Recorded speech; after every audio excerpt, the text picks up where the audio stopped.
Yeah, 7 minutes. Ladies and gentlemen, welcome to Agora, Singapore. Tonight, we have a very, very special workshop from Miss Mona Mehra, all the way from India. And on top of that, we got 10 people registered to speak. It's going to be an amazing evening. For the speeches, we will start with the speeches. Each person will have 7 minutes to speak. I will be the timer. Okay, this is how we keep track of time.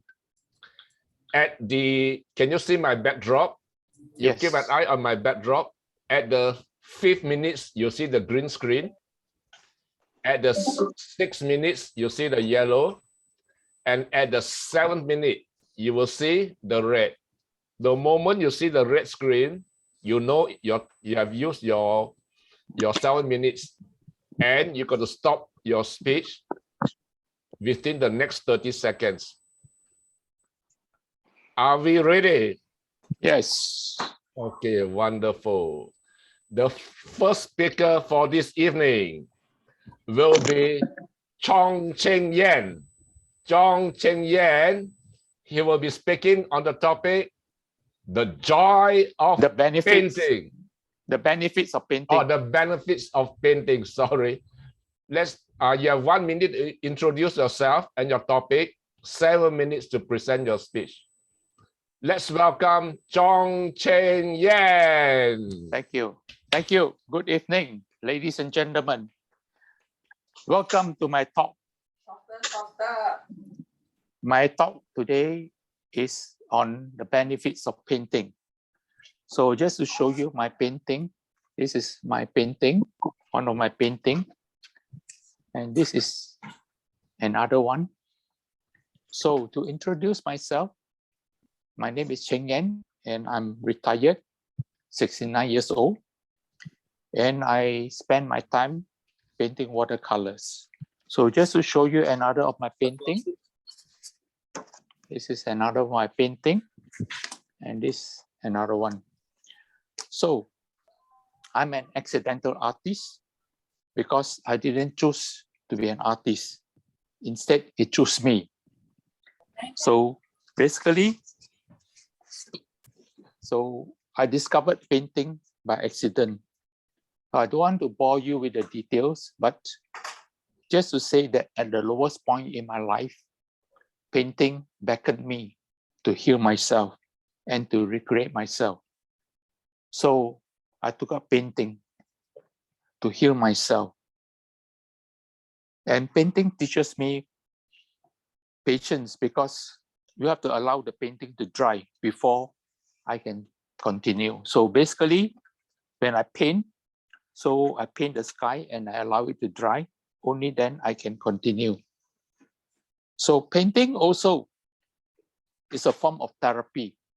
You see here, I have to concentrate to paint the little windows. Every window has to be different in shape and in size as well as in color. So basically, it takes concentration to be able to do that. So after painting watercolors for some time, I become to heal myself. So I become very happy. And then I start to want to change myself from my past, because in my past, I have a lot of bad habits. So I wanted to recreate myself. So I used the name Cheng Yan. In my working life, I used to be known as CY. So in order to recreate myself, I tell people, don't call me CY, call me Cheng Yan, because that's my original name, because that is the name that I used when I was in school. And it has brought me a lot of luck. So the more I paint, and my painting not only become better, I become a happier person. I've never been happy in my life. So happiness begets happiness, because when I post my paintings on Facebook, people who see my paintings tell me that they like to see my paintings, they enjoy seeing my paintings. So basically, I'm very satisfied that it also brings me memory and brings memories to my friends. And I try to paint my painting with a story. So, example, this one. This is a trishaw in Penang. I painted this because when I was a schoolboy, I accompanied my grandmother to the market on the trishaw. So when I posted this, I relate this story to my viewers. And surprisingly, one of my friends, a Facebook friend, also said that it brings back memories to her because she takes the trishaw to go to school. So basically, paintings for me brings back memories and as well as brings memories to my friends. So the best benefit that I receive from my painting is when my painting gets sold. And it's a form of recognition to me to be able to know that my paintings are framed up and displayed in the homes in the 4 continents across the world. So watercolor painting also opens the doors to a lot of opportunities for me to make friends, true friends, artist friends, and friends who I know.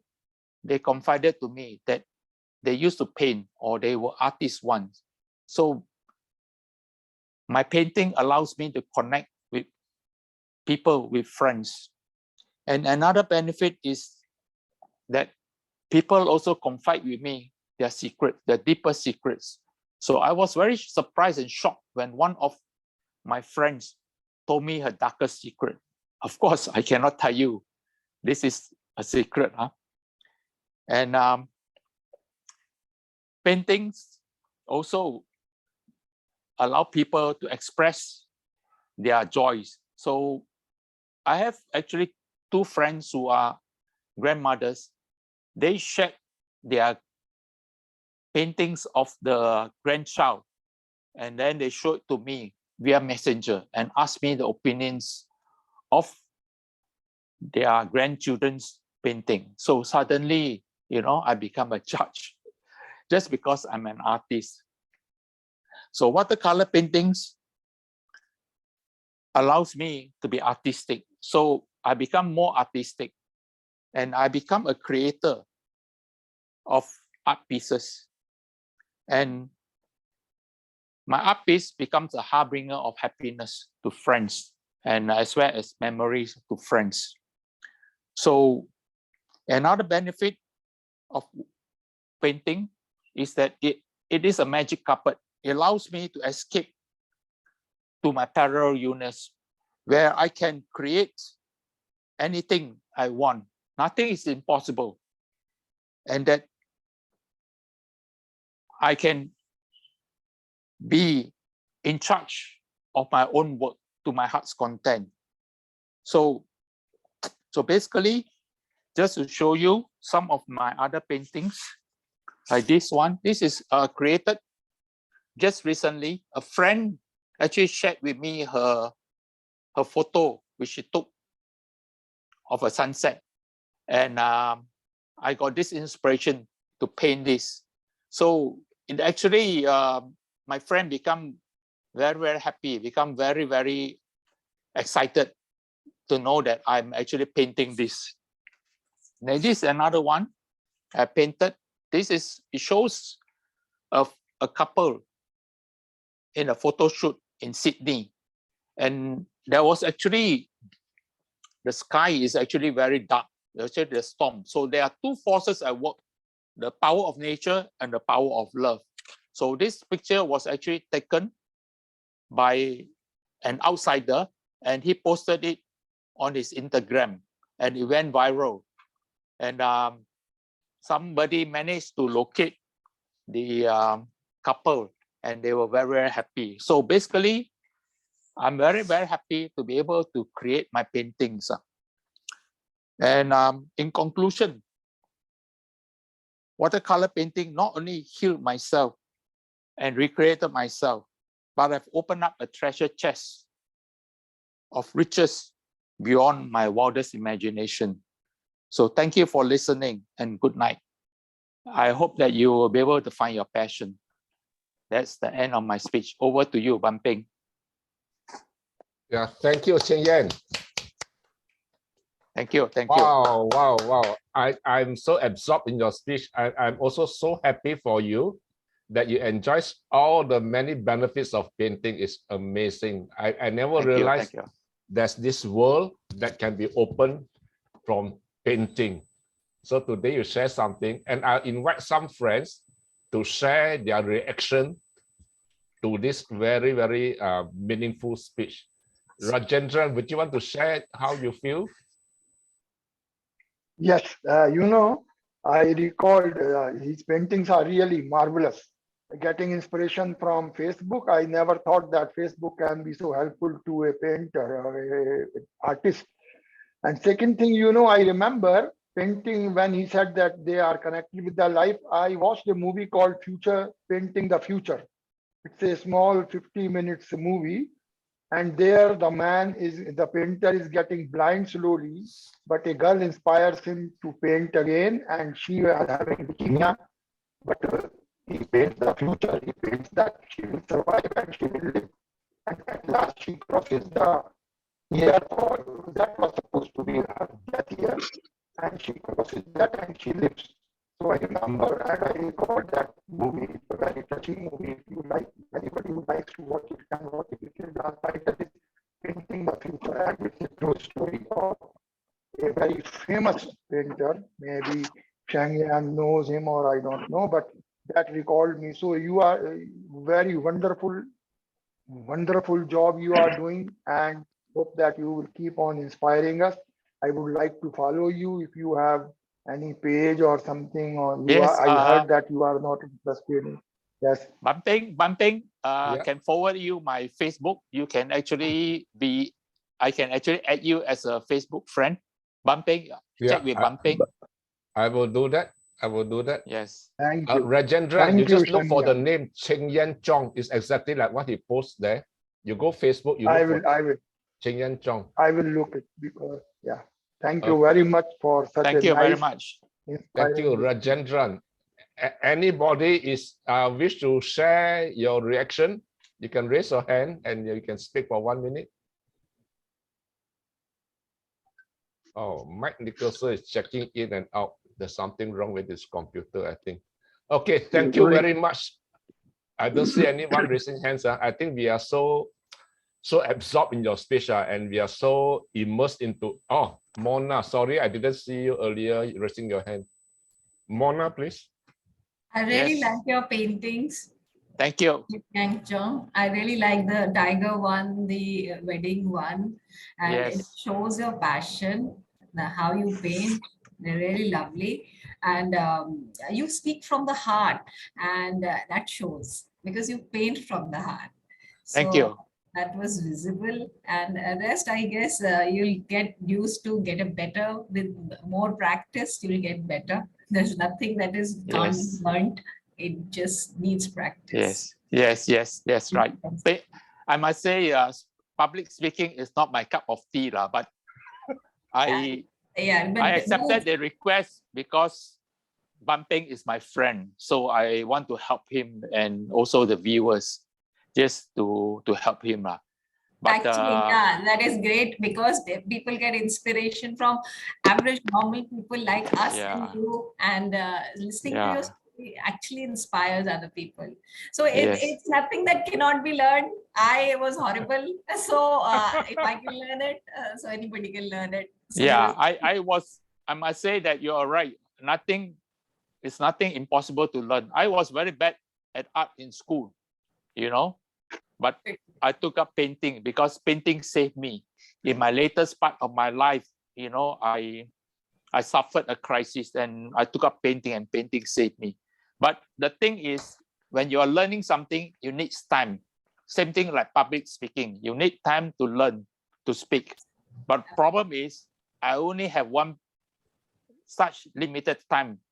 So it's either I take up painting or I take up public speaking, because if I take up public speaking, I have to spend my time to learn public speaking and I don't have time to paint. So basically, that's my problem. is that we have limited time in this world. Absolutely, everybody has. When you're painting, just speak your paintings. That will help you get better at public speaking. There is nothing else that is required. Yes. Okay. Thank you. Thank you. Thank you for your comments and your encouragement. Thank you. Mecca raised her hand, but I cannot see her face. Mecca, yeah, sorry. I will. Okay. Yeah. Hi, everyone. So, Mr. Cheng Yang, yes, Mr. You're amazing. Seriously, thank you. Your paintings really speak. And similarly, the way you do your paintings, I write poems. And when you were when you were describing your paintings and yourself, it was more like it was connecting to me, as if you were saying the same words, you know. I felt the same, because whatever you do in your paintings, I do it in my poems. Your poem tell a story. Yes, the poems the poems tell the stories. They are the experienced ones, and you know, somehow I relate my poems to some some movie, some scenes, whatever comes in my mind, or whatever the situation is there. I just pen it down. Wonderful. I just pen down, and I don't know, because similarly, I'm also there on Facebook and YouTube, Instagram. I also do, I also post my poems, but my poems are in my native language. It's in Hindi. Okay. Yeah, sorry, you won't be able to understand. But the people actually, thankfully, now they have started appreciating it, because initially I was not so open, and currently I have started sharing and posting my poems, and soon I'm planning to get my poems published. Write a book. So hopefully, I'm just crossing my fingers. Hopefully I'll get it done. But the way you were describing them, and the words, it was same like, oh my God, he has taken my words. It was more like same, honestly. And thank you. And you have wonderful paintings. Thank you. And I'll definitely follow your FB account. And sorry to ask you this question. You sell them also? Yes, I do sell them, but I don't actively market it.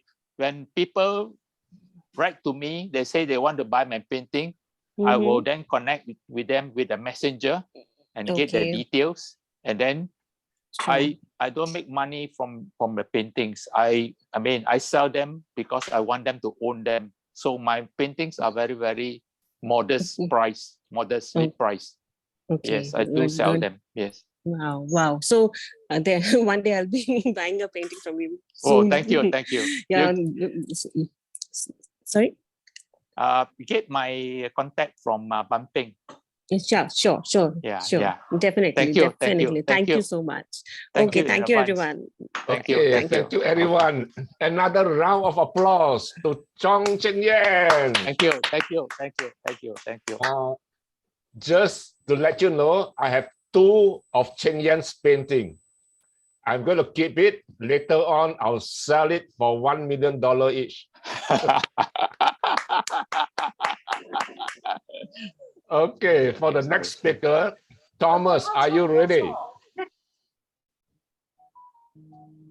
Yes, I am ready, Bumping. Okay, same process. 1 minute to introduce your topic, introduce yourself so people know who you are. 7 minutes to present your speech. Let's welcome Thomas Tan, speaking on the topic, My Baby Brother. Thomas Tan. Thank you. Good evening, ladies and gentlemen. I noticed that we all come from different parts of the world. Only a few are from Singapore, the rest are Indonesia and India. Tonight's topic, My Baby Brother, is actually a very personal story. To give you a background, I grew up in a small village in Malaysia. Only some of you know where it is, and it's called Taiping. it's a really a cowboy town during the time when I was young. There is no traffic light at all in this little village. And my family was quite a big family, 7 of us. My father works all the time, and my mother, on top of having 7 children, also helped his grandfather in her business. So she really don't have much time to take care of the children. And in those days, in the olden days, having a lot of kids are very normal. Not like now, you most probably end up with 2, 3, and if it's 4, it's like a very big deal. But 7 was nothing. 7 was considered quite a small family in this Taiping village of mine. And so my mother, being such a practical lady, delegated the responsibility of taking care of me to one of my sisters. The age gap between my sister and me is about 5 years. So I was 2 years old when she took care of me. So she was like 7. So for those of you who are familiar with maids, domestic servant, you would know what it was like. You see them in the playground with a little baby or with a little toddler.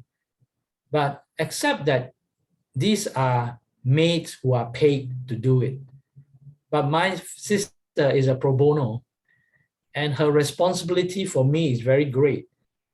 You must remember, I was 2 years old and she was 7 years old. I was her baby brother. And she took that responsibility very seriously, because she has to take care of my food, my bath, and if I poop in my pants, she has to clean it up. So you can imagine 7 years old taking care of 2 years old, like a mother-son relationship, And I never realized it, but she took her responsibility as a surrogate mother very seriously. And as a young boy, I was well taken care of. I still remember her very well. And I didn't know that the bonding that I've developed with her persisted for the next 50 years. And so at about 7 years old, when I was about 7, I was pretty independent. So she sort of didn't take so much care of me. But what was interesting is that she went to, after her nursing in Australia, she went to Singapore to work first. And I was studying and working in Australia for a while. And she was instrumental in getting me to come to Singapore to work. You see, she still remembers me as her baby brother. And you are talking about now, we are pretty grown up already. But it never left her psyche that I am her baby brother. In fact, all the neighbors, friends that used to meet up with her say, "Oh, where's your baby brother?" It was like a nickname, baby brother. Oh my goodness. But so it was very interesting. So she came to Singapore to work as a nurse. And the interesting part about her life that became intertwined with mine later on is that she met her husband in the hospital. Husband is actually a marine engineer who met with an accident on a ship and ended up in the hospital. And she took care of him, and romance blossomed, and they got married. And life has been very good to her ever since then. And she has really, financially become better and better over the years. But the good part is that she never forgot her baby brother. So you may say that I'm an opportunist, that I am taking advantage of her kindness, her love for me over the years. But she's a bit like a bank to me. Every time I need bridging finance, I would approach her, and she is ever willing to lend me money. But the best part about her, as compared to a bank, she doesn't ask for it back. So I am very grateful that a sister like that still take care of his baby brother. Yeah. And I'll tell you a story that was very interesting. Even though her husband was not very happy with this kind of relationship, he used to say, your baby brother is already 60 years old. You know, you gotta, and what do you mean you're still helping him now and then? You know, I'm very proud to say that outside her family, I'm next in line. You know, so we had a very good relationship. And I remember one incident. He told the husband, he said, look, my baby brother has lost his golf membership, and are you willing to transfer one of your golf membership to him? And you should see my sweet brother-in-law. He was so angry. He said, what am I? Who is he to me? I'm supposed to transfer a golf membership to him? You know, this is unheard of. I know you got some special relationship with him, but not me. You know, so she turned around and said, if that's the case, then you don't mind if I pay for his membership. You know, this is what he told me, but of course I didn't pursue it. It's true, I did lose my golf membership, and now I'm playing, you know, through friends if they can give me a golf game. But if I were to really press her for it, she would definitely buy for me a golf membership. And you know, in Singapore, a golf membership is like 40,000, 45,000, you know, at least Seletar anyway. So as his baby brother, I have benefited so much from her. And I got to thank my mother for delegating that responsibility to her when I was young. And that bond that we developed never was broken. And to date, she would at least have given me a six-figure sum of money, or loaned me a six-figure sum of money that she never took back. So I am very proud and pleased that I do have a sister like that. And I'm also proud to be called her baby brother. And if you are looking for a baby brother, I am still available. Thank you. Yay! Great job, Thomas. Wow. I can imagine how it works.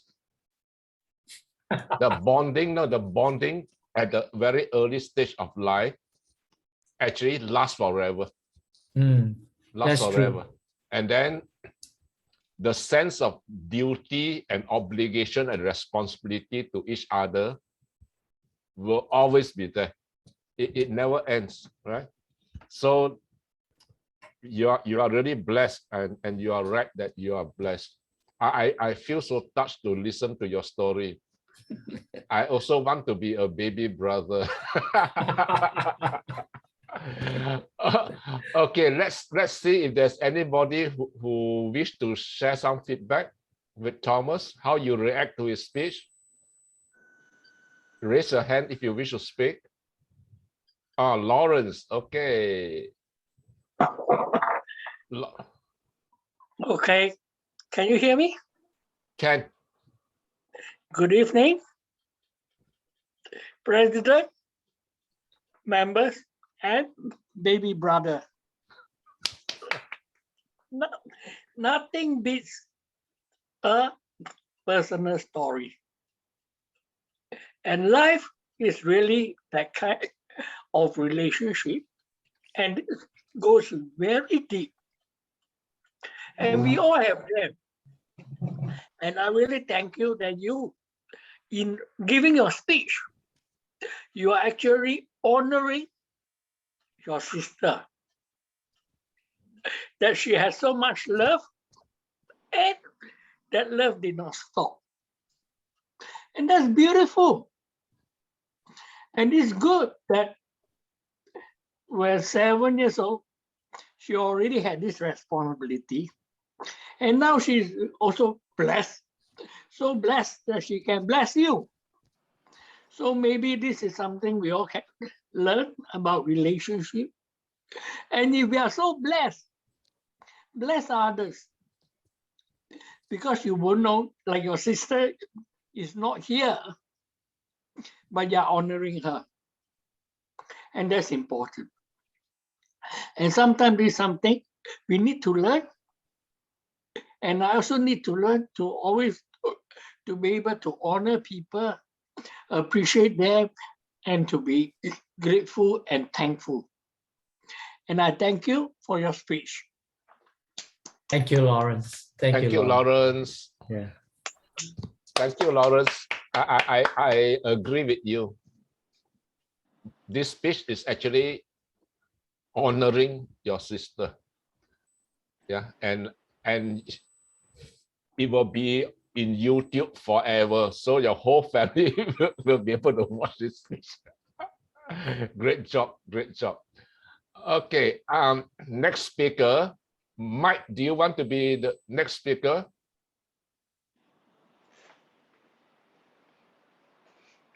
I think when I called him, he disappeared.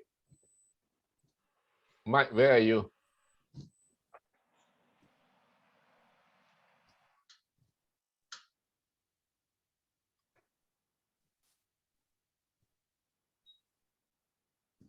Okay, perhaps Hayat want to be next, or Yosefina. Fina, do you want to go next?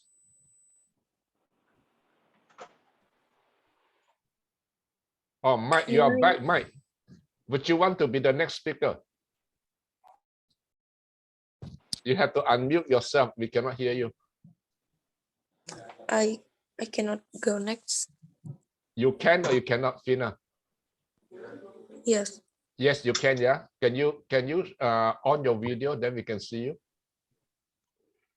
Sorry, I still cannot because it's still noisy here. Wait.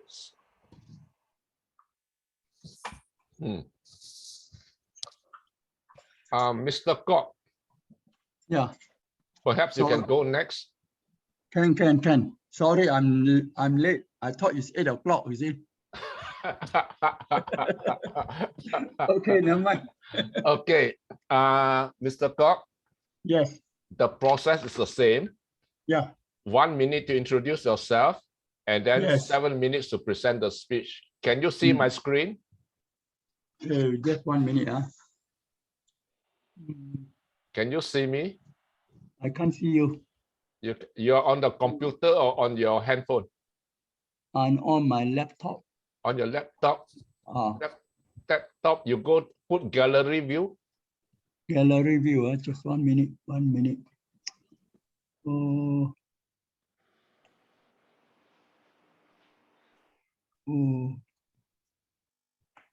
Do you have a timer? Can you time yourself? Wait. Now I've got to just 1 minute. Okay. I've lost. Well, I cannot see We can anybody now. We can see your screen. Can you see anybody now? Now I've got to introducing Zoom. Yeah.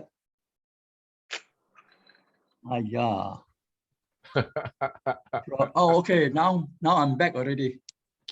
Okay. Can you see me?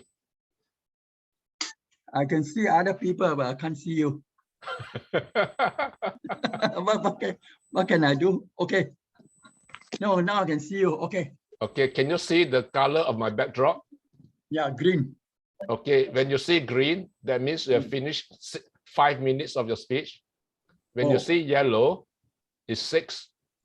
Okay. And when you see red, it's 7. And you have to Okay. end your speech Okay. within 30 seconds of this. Yes. Okay. Okay. Ladies, hey, what happened? Carry on. Wait, I lost. Now I got you. Something happened to my computer. Okay, ladies and gentlemen, presenting speaker number 3, Mr. Kok Yew Keng. Mr. Kok Yew Keng speaking on I overcame depression. So can you. Let's welcome Kok Yew Keng from Singapore. Thank you very much, my friends. My name is Kok Yew Keng. I'm a retired teacher for more than 20 years. Now I'm doing something to occupy myself, focusing on depression prevention. Because my whole life is based on this, so that's why I want to share my stories. I got a lot of stories to tell. So how did I get out of depression? As a matter of fact, actually, you don't really get out of depression. In fact, many psychiatrists today believe that there's no permanent cure for depression. Once you got clinically depressed or mildly depressed, you know, it can always come back again and again and again. So in order to actually, you know, fight depression, you have to more or less develop a mindset of managing your depression positively. Well, I get out of depression every day, week after week, month after month, year after year for 80 years. That's how, you know, that's how I fight my depression. It is a lifelong affair. You know, just remember a few important tips in, you know, getting over depression. The most important tip is take responsibility of your life. That is very, very important, I think. Why is self-responsibility so important? Because like Henry Ford once said, you know, it is, if you think you can, you can. You think you can't, you can't. You know, both sides are right. You can be right, you can be, you know, I mean, there's no wrong about it. You take responsibility for your life and for your recovery, then you will be motivated by the positive desire to help yourself get well. You tell yourself that nobody can help you to get well, then even the best doctor in the world can't help you get well. Then you would have doomed yourself. Then you would have doomed yourself to become the what's wrong? Huh? Then you will have doomed yourself to become the permanent depression patient. So there's always something they can do about, you know, managing your own depression by doing simple things to make yourself positive. You know, like for example, you feel down and out, miserable for the day, just go and wash your face, you know, smile at the mirror and give yourself some high five, that kind of thing. Or tell yourself, you know, in the mirror, I love myself as I am. I can accept myself as I am. I am worthy as I am because God created me. God loved me positively. So I can also love myself positively. As simple as that. Or, you know, go outside and go outside and take a walk outside in the park, outside your apartment, you know, or call your best friend for a cup of coffee or tea. Just tell him or her, I will buy you coffee or tea. I'm feeling miserable today. Come and help me, chit chat with me so that I can, you know, I can become more cheerful for the day. I'm quite sure your friend will come up, you know. So after doing a few simple things like this, you will soon forget about your depressing thoughts or your rumination. Why? Because everything in life is interconnected. Your smile on your face, the words that flow out of your mouth, the feet that carry you in the park, or your fellowship with your friends. You know, every part of your body and every human being in your little world, they are interconnected. Your inside is connected with the outside. Just remember that. So you find that you need to be mindful about your thoughts, your words, and your deeds. Be aware, be proactive, and know who come into your room, you know, or your mind, negative or positive, pleasant or painful, fun or scary, angel or devil. Just be aware of what comes in and what goes out. Because what your mind focuses on expands. This is an important psychological law. I mean, psychology law. Whatever you expect, but whatever you think in your mind, positive, then your mind, will be full of positive things. If you think of negative things, then your mind, your negativity will expand in your mind. That's why it's so important to be aware of this psychology law.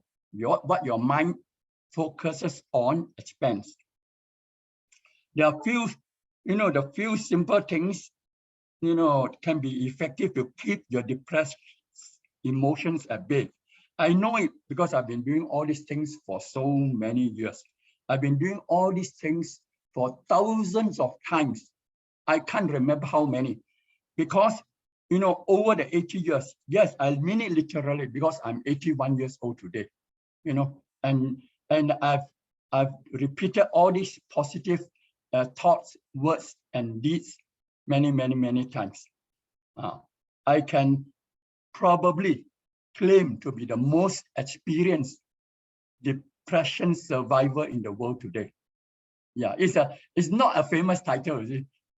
But if this infamous title can get me to encourage my friends, my depression friends outside there, to do something for their life, to get better, to recover from the depression, then it's okay. You can call me the most depressed, oldest man in the world. It doesn't matter. To me, what is important is that I can live my life, let my life, rejuvenate somebody's life. That's why it's so important. And as a disclaimer, if you cannot handle your overwhelming emotions, your anger or your self-hate or your self-harm, then go and see your doctor immediately. That's very, very important. Don't hesitate. Don't feel shy about it. This is something you can do for yourself. Take responsibility for your life. And that includes seeing your doctor. With this, I thank you and hope that you will recover soon. Thank you very much.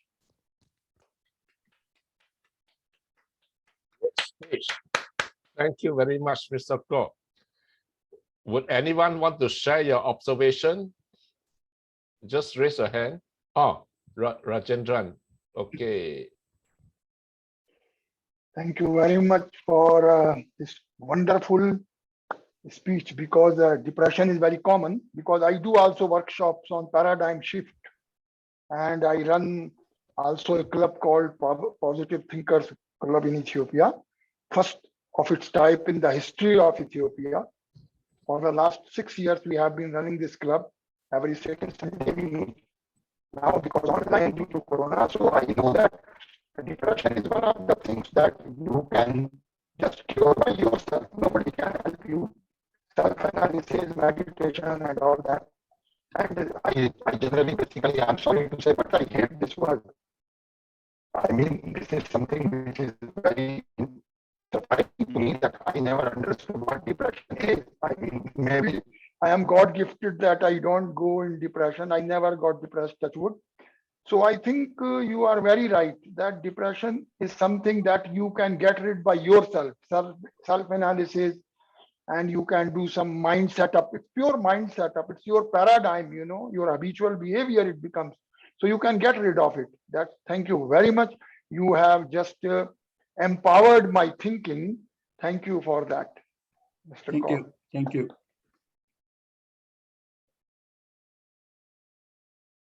Thank you, Rajendran. I think the sharing itself, the speaking here itself, is one of the steps to be taken just to mitigate the negative effects of depression, right? And I like your idea, just to call up your friends and say that I'm feeling miserable. Can you have a cup of coffee with me?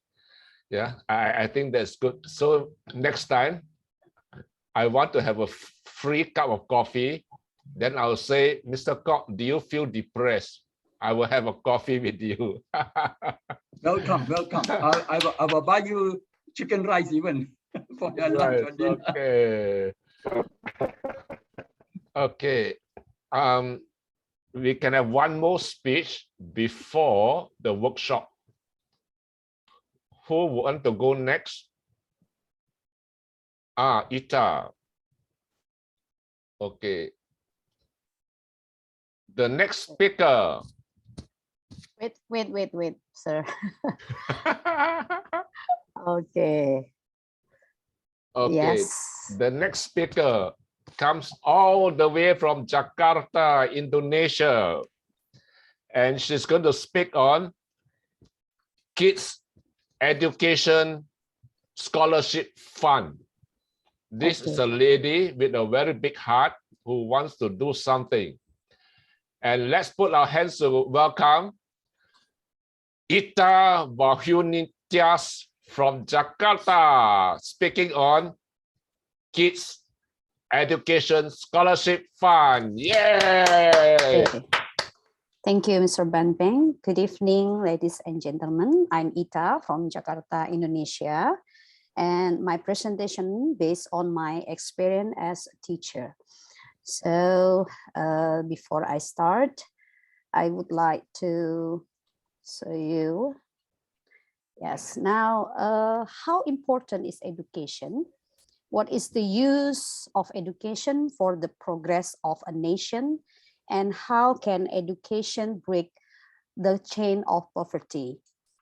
Only quality education is needed by the nation, starting from the smallest group and communities, namely the family.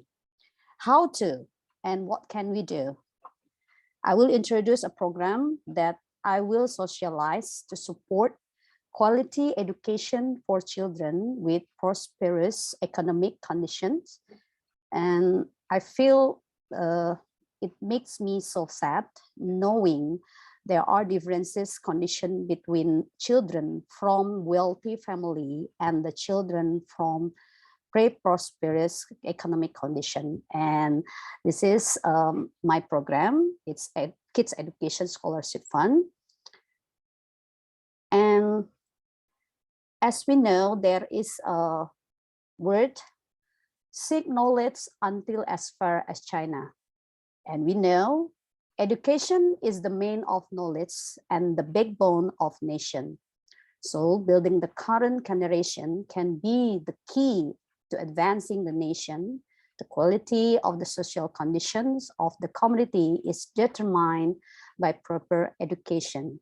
For this reason, it is necessary to have the spirit to provide proper education and to increase the capacity of the educators. And now we know the quality of education. Is it using technology or education without technology? With technology, the benefits are we can adding information, improving learning ability, easy access learning, more interesting material, improving interest in learning. And how about education without technology? The presence of information technology clearly provides great benefits in all lines of life, including the field of education.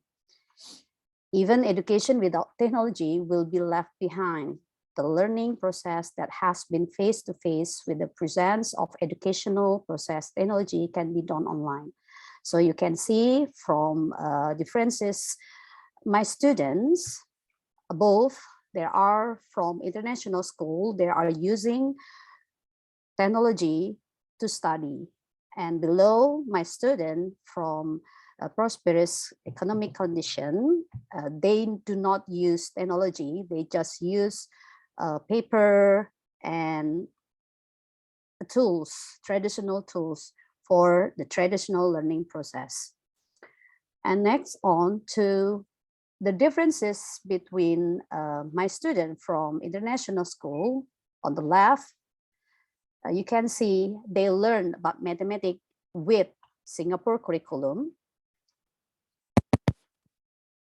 The result of 1, 2, 3, 6 minus 4. Is it like this? Yeah, 6 on the mind. So they use English language for their practice to study. And on the right side, my student is not from international school. They still use paper and they still struggle how to read and how to understand, practice English for their daily conversation and to study.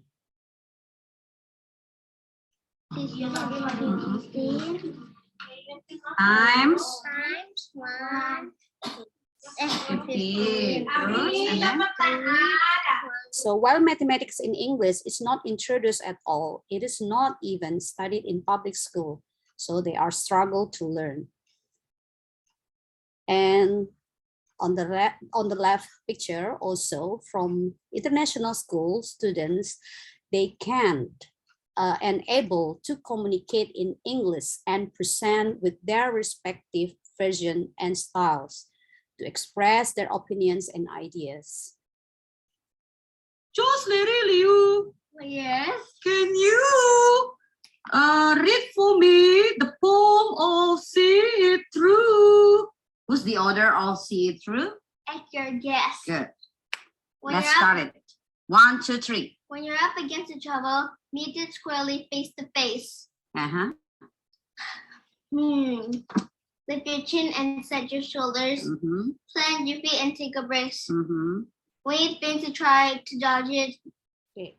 How about the right video? This is my student from the public school. Are you ready for your preparation for today? Okay, now listen carefully. Actually.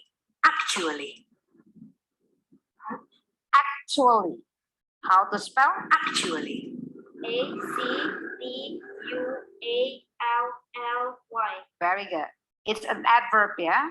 So while other children are able to communicate in English fluently, like my student on the left video, children who are not in school with better facilities are still trying to learn to spell. You know what is differences, right? How much different their condition and abilities. And now I try to establish how to make not too far differences between them. So here they are, the improvement of my student who I teach. In the figure below, AD equals 39 centimeters. Are you sure 39? So I try to introduce Singapore mathematics curriculum to the children from the public school, even though in their school have not teach English. So they know how to speak English, they know about mathematics in English. So I try to make gather between both of them. And I try to make not discrimination policy. So I will try to protection for children against discrimination of education.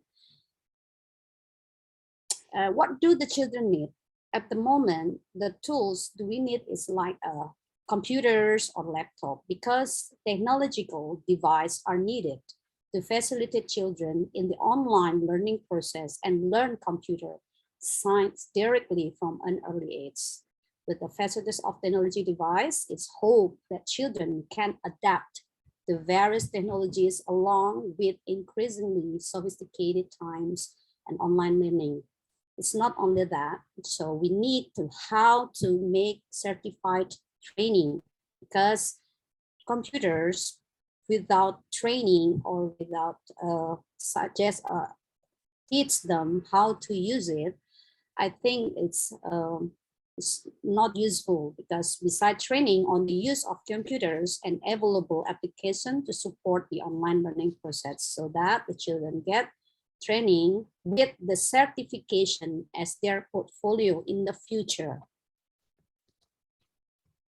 And now here are my community story. I started this program since 2017 until now, and all of those are from public school, which is they don't have technology, they don't have tools, they just came to my place and learned together. And until now, 2022.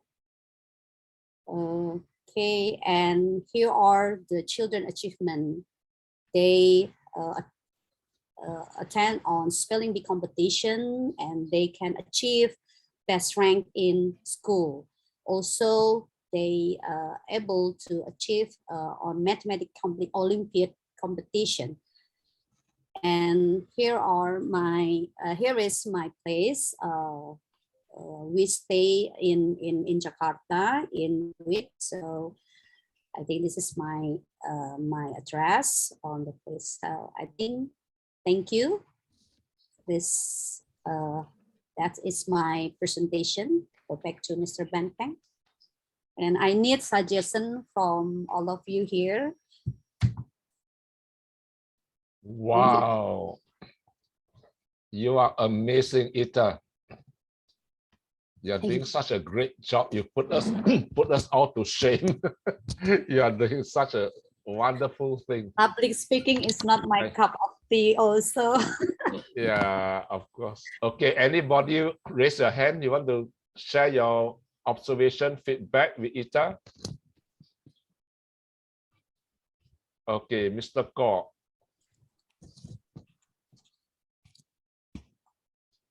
You need to unmute yourself. Yeah. Yeah, well done. I think you got a very positive spirit. People, I think teachers need more people like you. You are the right kind of teacher for, especially for those pupils who are not so, from less from disadvantaged background, poorer pupils. They don't have the advantage of technology. They don't have the advantage of, for example, tuition schools to help them catch up in their education. And it's teachers like you with the spirit, the loving kindness is very important. I think that is a spirit that actually motivates pupils to really do their best to improve themselves. That is very important. Carry on. Well done. Thank you, Mr. Sir. Thank you, Mr. Kaur. I think Thomas raised his hand earlier. Yeah. Ita, I'm a bit curious. Is this what you're doing voluntary? Actually, not 100%. For the public school, yes, I am. And then I try to make like substitution, and I also teach for the student from international, so I can subsidiary the technology to the public school. So it's all the voluntary for the public school. So who does the funding for you anyway? Because the way from your presentation, I can see that technology is one of the barriers. Nobody. I just use my laptop, my own projector. All those are come from me. Nobody funding me. So that's why I try to teach a student from international school, and I charge them, and I try to supply for the poor children and poor teach them. children. Yeah. Okay. Wow. So you are charging the children from the rich family who go to international school. Yeah. And then with the money you earn there, you subsidize the children from the poor family because who goes to in public their school. don't have English language. The school in public school here don't teach English. So that's why it's very struggle for them when they enter into junior high school. So yeah, I try to do by myself. And what do you wish to achieve from your presentation? Where else are you presenting this speech? Pardon me? Where else are you going to speak on Not your yet. passion? This is my first time. That's why I ask you, give me some suggestion. Is it this is my first PowerPoint, and I try to publish later on. How is it correct, or is it what do you think? Should I decrease some of part, or I need to give some more part? That's I can in this Agora Singapore needs a suggestion and advice from all of you here. Okay. Okay, Rajendran may have some ideas to share. Yeah, just an idea. Just we have a very good video making person, Fulchan. In Romania, if you know Banpeng, he has come to Singapore also. If you contact him, he's coming to Romania. Toastmaster, sorry, Agora speakers always. So you can come in contact with him, and he's very good in preparing videos and presentations. You know, he's preparing a video for Agora International. So he can be a good help for you because he's in that line, you know. So he knows. And one thing I can tell you is, I think I saw your PowerPoint. There is some rules, you know, you have to keep in mind that PowerPoint don't use more than 25 words on a slide. Because it takes too much time for a person to read. Explanation will be more important and never have more than 25 slides. So keep in mind that as PowerPoint, as I know, 25 words are what we learned in some courses, that you should have only 25 words, keywords. So people should pay attention to what you are talking rather than reading what you have written there. So the focus remains on you if you keep keywords on the and pictures of your children and all that. You put more visual things instead of words. Like printing, we were talking about printing to present more. So more that's what I feel. And Fuchan can help you a lot in that. I will try to bring you in contact with him. That I can do. Back to you. Thank you. Thank you. Thank you. Okay, now it's time for the feature event of this evening. A very important workshop. The title, Santulan. What is this about? It's about making gender differences work. Making gender differences work. We have a very special guest all the way from India who has a big passion for this area. So let's welcome. Okay, the time is 1.5 hours, 90 minutes workshop. Okay, do you need me to guide you on the timing with the backdrop and things like that, Mona? Yeah, I don't mind if I'm exceeding the time. Just okay. I plan to finish it in 90 minutes. But if there is some exceeding, then just keep it's it up. Okay if you exceed a bit. Can you see my screen? Yes, yes. Okay. If I show you the red light, red backdrop, that will be maybe 1 hour, okay? And then maybe 1 hour 15 minutes will be the yellow light.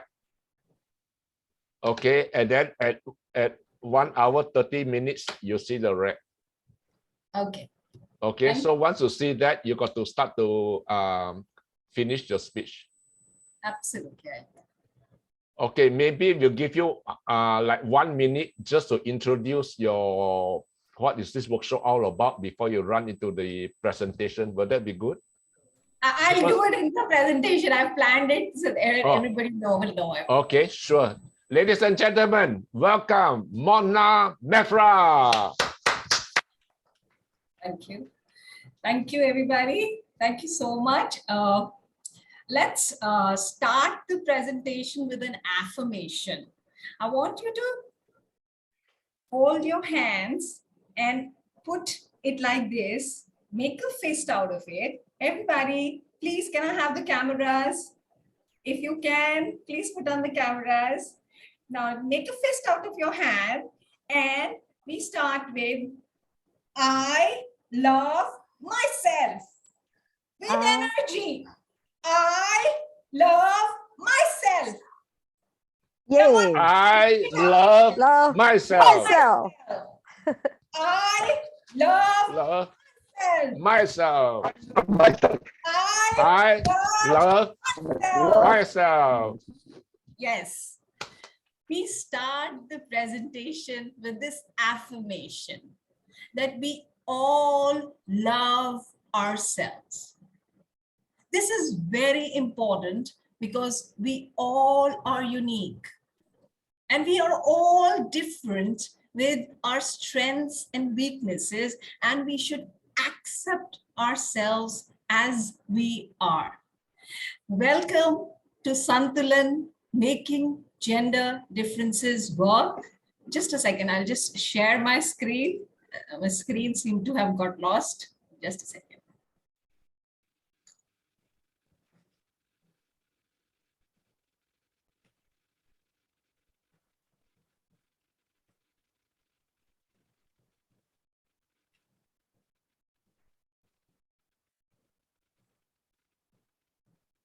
Can you see my screen? Can you see my screen? Yes, good. Yes, we all can see. I can see. Okay. Now, let me give you a background. This workshop is called Santulan, Making Gender Differences Work. This helps men and women understand each other better so that they can live and work in harmony with each other. Now, why I am I have made this workshop is because I'm a work home integrator. There is a story behind why I am doing it. I basically integrate a workplace to a home by backtracking to showcase the similarity of operations. Now, in making this workshop, I had to research. This workshop has been made by researching one of the many books that we have on gender differences, like Men Are From Mars, Women Are From Venus by John Gray. Then there is Joan Brazedin, who has written The Female Brain and the Male Brain. Then there is Barbara Tranner, and there are thousands of researchers on the net. Now, apart from that, what I basically wanted to do is how does what is written in the theory gets applied in real life. I was more interested in that. And what I will be sharing is what I found by observing what happens all around us in our daily life, how it gets impacted. Now, this is a larger workshop, and I'm doing a short module of it just for you to understand. And moreover, this is a community project. I started it as a community project to help people understand things better. So this is a short module of the complete the workshop I'm doing. Now, now Alok and Sheena are two married couple, and they work in a multinational. And as soon as they come back, Alok says, "Give me some water." And Sheena is like, "I'm equally tired. Why don't you take your own water?" And Alok is like, that's what women do at home. They do most of the work. You know, he comes from a mentality that women are supposed to be doing most of the work in a home. And Sheena says that is not the case. Times have changed. She starts making dinner, and she asks Alok, "Why don't you cut some salad?" And he says, "I don't know." So Sheena says, "Well, you've got to learn it. It's not difficult, and you've got to start helping me." Alok finally slowly realizes that he needs to change, and slowly he ends up becoming a little more modern and changes. Now, Sheena is sitting one day in the drawing room being very sad about something, and Alok comes in and says, "Why are you so sad?" She says, "My uncle Avinash expired, he died." So he said, "You're getting too emotional. There's nothing to be emotional about that." And Sheena looks at him and says, "You're being too harsh. I need some empathy, and I need you to understand my emotion. You need to be more emotional. Stop being logical." They both fight over emotional and logical. How many of you have heard this in your life? You're too emotional, you're too logical, you've got to be emotional, you've got to stop being emotional. How many of you heard it? Please raise your hands. Everybody has heard this. In the chat box, if you want to write, it's easier for you. Please write it. Yes, you've heard it. I guess everybody of us has come across this emotional, logical, this thing keeps going on. Okay, now let's go into a more deep discussion to understand this. Now, this is a cartoon that I come across on the net, which is the man saying, you always complain that I don't know how to show my emotion, so I made these signs. So this is the man trying to say that he is trying to express his emotion. Now, tell me, is the other way around can be possible? Can the man be doing the same thing and telling the woman that you've got to be emotional? Is that possible? Yes? Is the other way around possible? The man is more emotional and the woman needs to be getting more emotional, and the man is saying that you've got to be more emotional, stop being so logical. Yes, it happens. It can happen. Yes, it can happen. Let's have more discussion on this. Why isn't this moving? Okay. See, the reason for discord is no longer in office. It is at home. Why? Because we are in our best behavior in an office. People are watching us, and we tend to show the best possible version of ourselves. When we are in a home, nobody is watching us, and our behavior is our choice. Now, when do we make a home? Now, first tell me, what is a home? If it was just about, shelter, some clothes and some food, then we would be better off in a service apartment. What differentiates a home from a service apartment? What is the difference? Type in the chat box, please. What is the difference? If it was just about food, shelter, and clothing, then we would all be better off in a service apartment. What is the difference between a service apartment and a home? What makes it different? Yes, love, absolutely. What else? Home is where you feel safe and free. Absolutely right. What else? You relax. It's the place for comfort. Yes.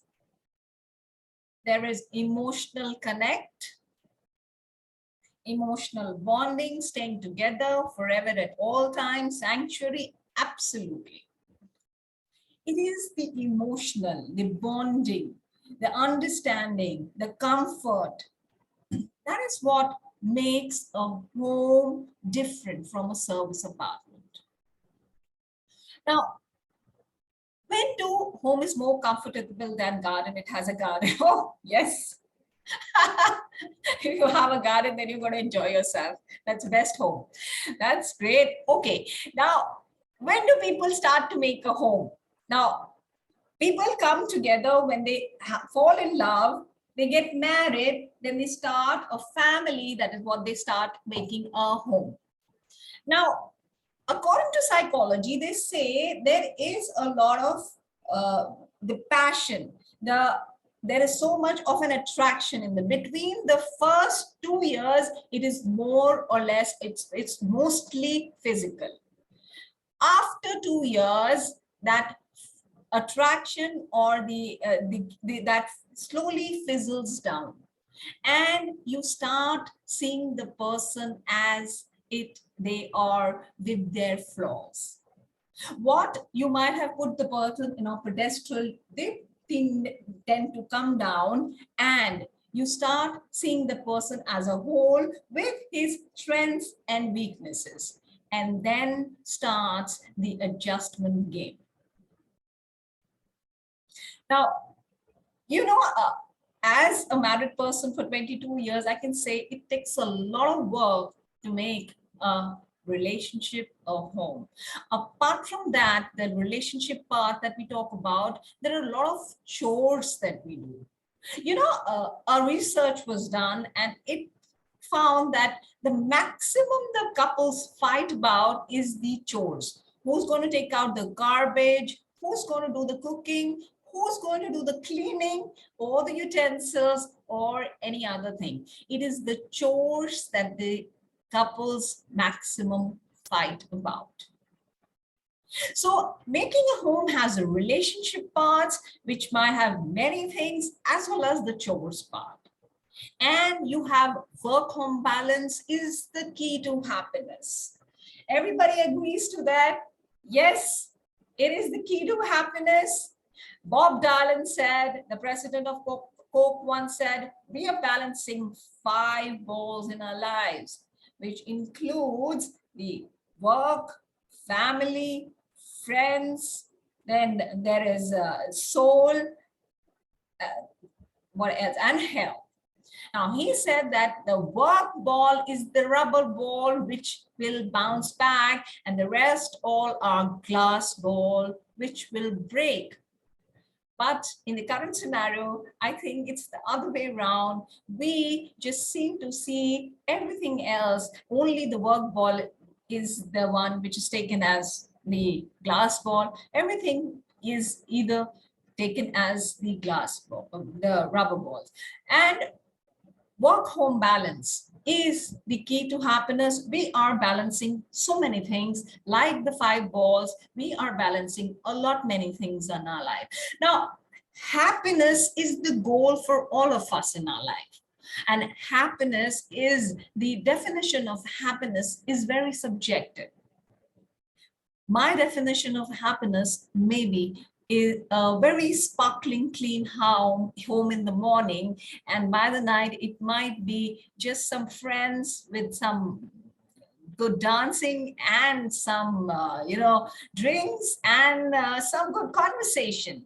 Now, what is your idea of happiness? I want it in the chat box. What is your idea of happiness? What makes you happy? What makes you happy? Come on.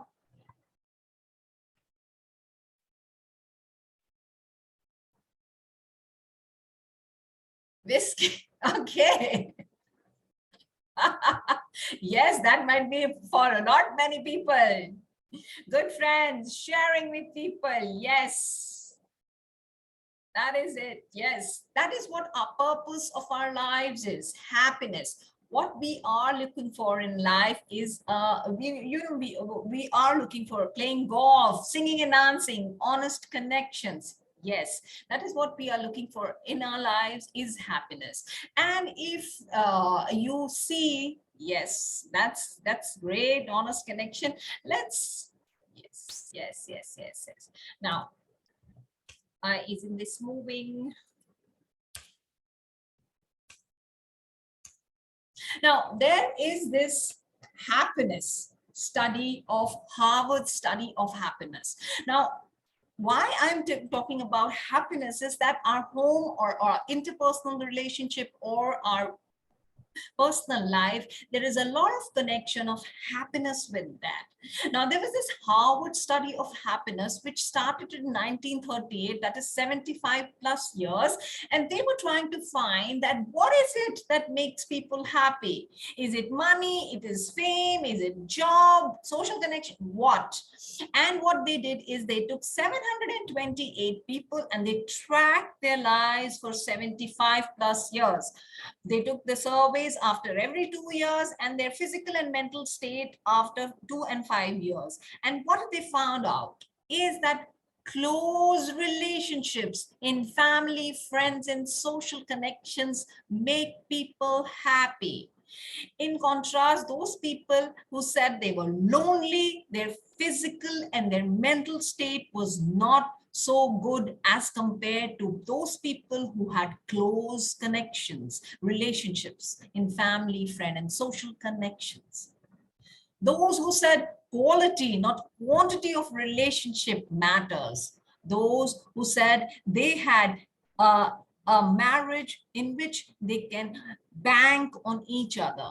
They never said that they never fought with each other. They said even if they fought with each other, but as far as they can bank on each other, they were happier.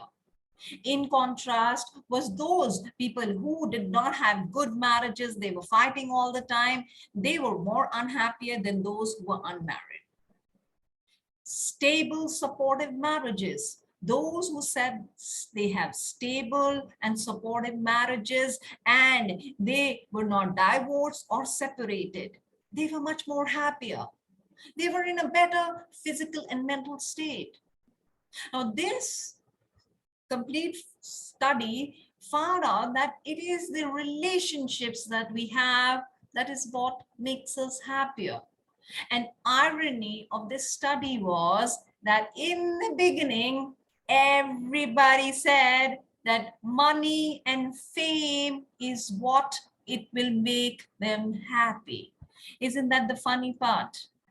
That we all think it's the money and the fame that makes you happy, but it is the relationships that are in our lives that makes us happy. How many of you agree with this? Yes. Then thank yes. I'm not able to change slides.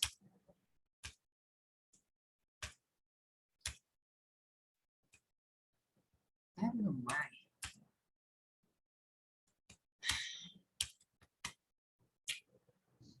You can stop share screen and then reload.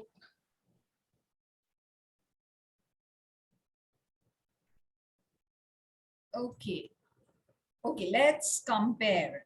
Now, let's go into comparing why men and women are different.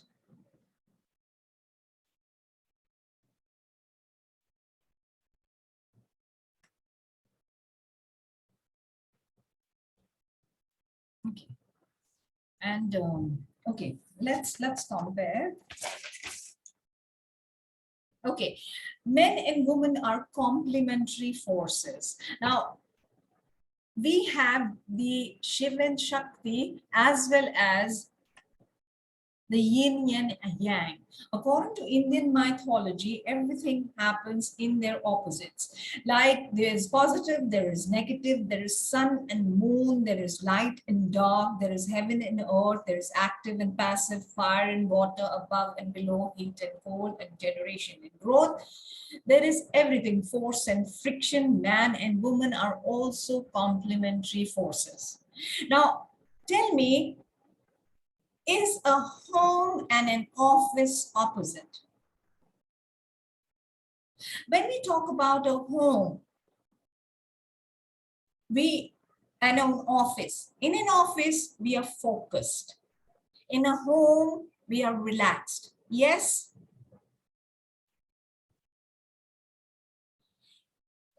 In an office, we work for money.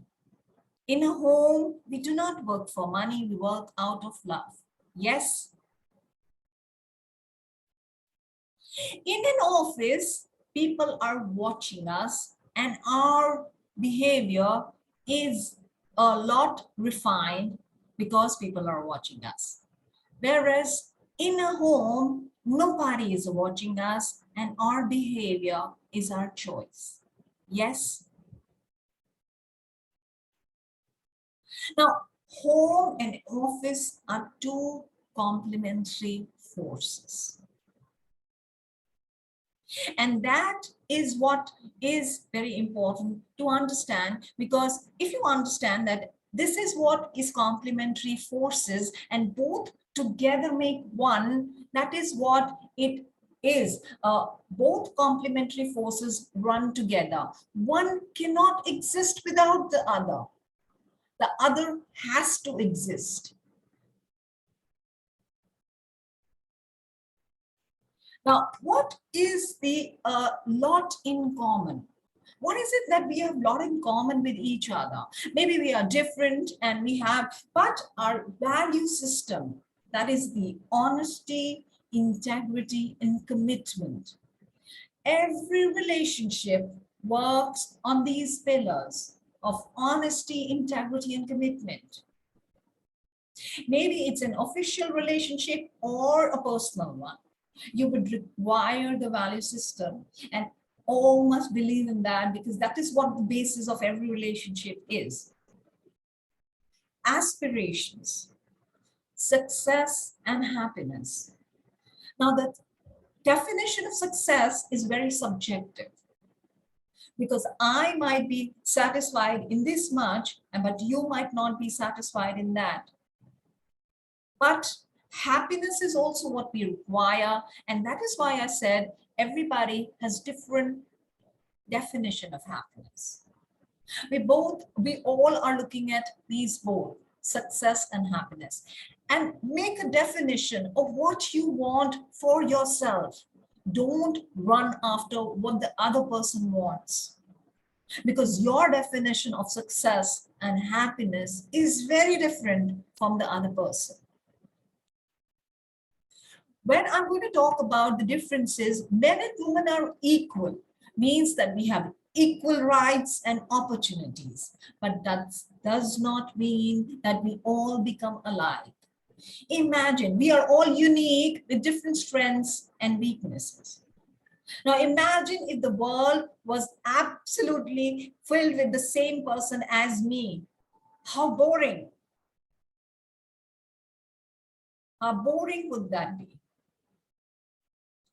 So accept people because they are unique. That is the best part. Because they're unique, that is supposed to be the best part. Now, let's see men. How men are different. Men are heavier. Men have an average of 26 lbs, that is 12 kilograms more skeletal muscle mass than women. This is the source of study of the Journal of Applied Physiology, and it is apparent also that we all know that men are a little more heavier than women. Now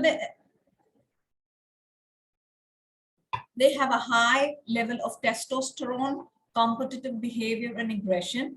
This is from the Luan Brazilian book, Male Brain, as well as the Applied Psychology book, Physiology book. You can come across that men have more level of testosterone, and because of that, there's a lot of competitive behavior and aggression. It is, as we progress, many questions will be answered. Now, there was a survey done for men and women for the preference of working in an organization, and the parameters was the money, the designation, or the culture. And men rated money, designation, and culture in that preference, whereas women rated it in the opposite preference. That is the culture, then designation, and then money. So there is a lot of difference. Now let me come to women. Now, women are different. If you go to the physical aspect, their bodies are much more curvier, and there is a reason for that. Women have mammary glands because that is all related to the ability to give birth. Mammary glands basically help for the child to suckle and nurture, as well as the uterus is there because it is required to bring a new life to this world. They have physiologically, they are different. Now, there is a lot of emotions. There is a lot of women have emotions that play a large play in the life of a woman. Now, if you look at the menstrual cycle, it is a monthly cycle. And everybody knows about that women go through menstruation, and in the menstruation, there is bleeding and there is a premenstrual stress. That causes bloating, irritation, pain, there is anxiety, and there is a lot of rise of frustration, craving. These things happen to women. Now, that means all these are emotional. Yeah, frustration, anger, craving, all these gives rise to. Now, you might say that not many women do not have. I had people in my class who did not have these much symptoms, but there were girls who had to take a break from school for a week because of the enormity or the amount of pain they had to go through. So there is a wide range, and on an average, women do have these symptoms, that is premenstrual stress. So monthly, there is a rise in the emotional level of women.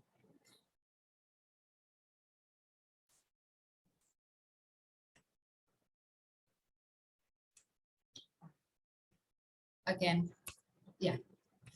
Now, are women more sensitive? No.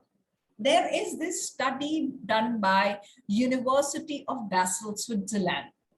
Now, this is online, you can check that out. They did a study with around 3,398 men and women of the age group of 18 to 38. Now, what did they do is that they showed them positive, negative, and neutral images.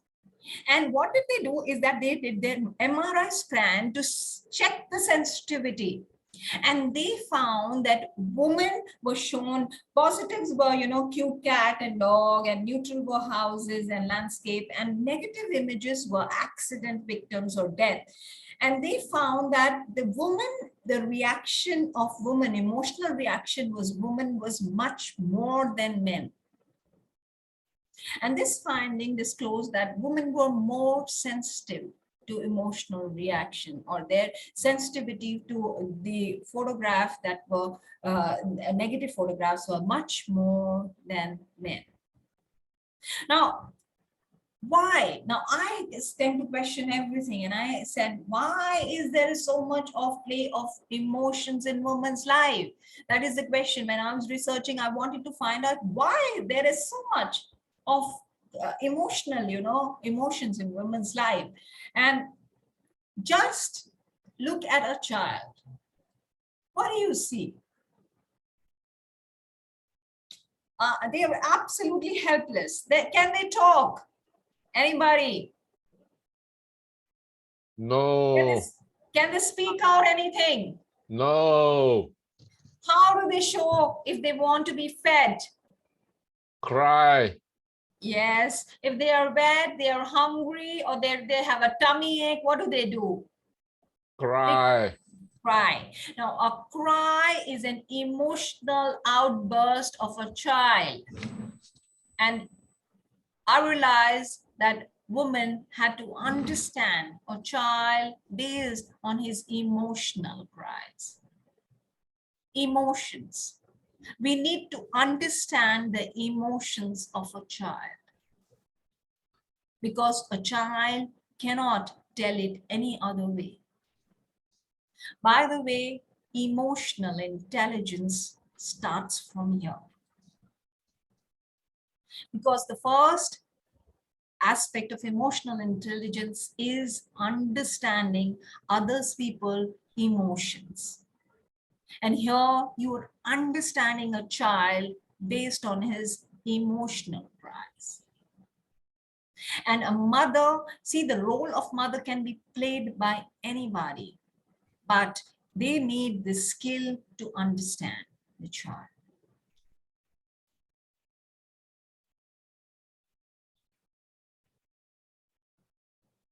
Childbearing is bringing up is a completely emotionally charged area. As a mother of a 19-year-old and a 12-year-old, I can say that it is an emotionally laden area. Let me tell you a story that I have. My daughter was 6 months old and I was a new mother. And, you know, I was so full of logic. I was working in a very nice company, and I wanted to wean my daughter. My mother-in-law was staying with my in-laws, and I wanted, my daughter was 6 months, and she had to be fed a mashed banana. I was weaning her. So I was got that bowl full of mashed banana and put that spoon near her mouth and gave her so much of logic. This is nutritious. This is tasty. you should try this. And my daughter did not open her mouth because obviously a 6-month-old, what would she understand? And I had no clue what to do. And my mother-in-law came and she took my daughter out and showed her some, flowers. She took her out, showed her a tree, a monkey, or something, the birds. And I was so surprised that my daughter was eating everything. In between, she was giving her a story and she was eating. She just finished all the banana. And my mother-in-law came and told me, bringing up kids is an emotional journey. Not much logic works here. And as a mother, I would say she was absolutely bang on. It is an emotional journey because not a lot of logic works with children because they do not have the capability to understand that. It is slowly that their mental ability increases and they are able to understand logic. Now, this is I'm just sharing with you on the chat this test, which is understanding where in the spectrum, what is the brain, you have a feminine brain or a masculine brain. If you like, please try this test. This is an online test to check you have a feminine brain or a masculine brain. Would you like to check that? I'll give you 5 minutes for that. 5 to 7 minutes. This is the link. You can try this.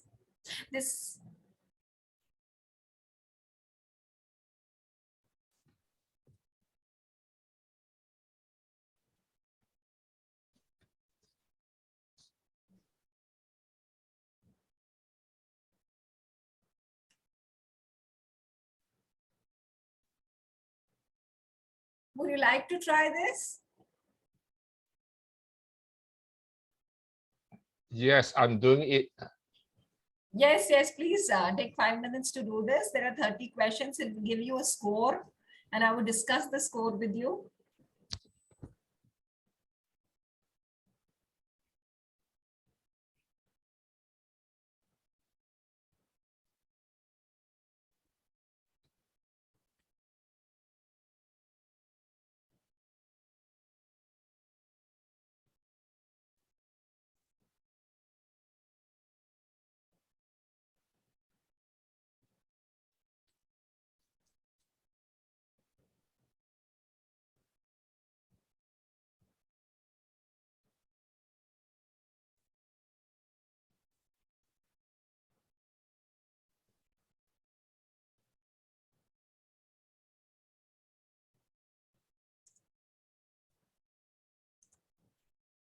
Try again. It's opening here.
Ben, what happened?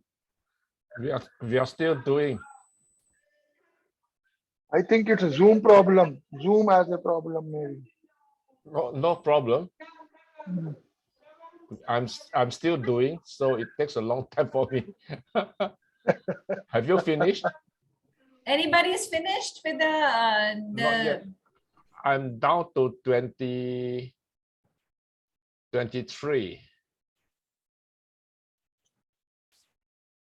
If there is some one person who does it, then I can just go ahead with that.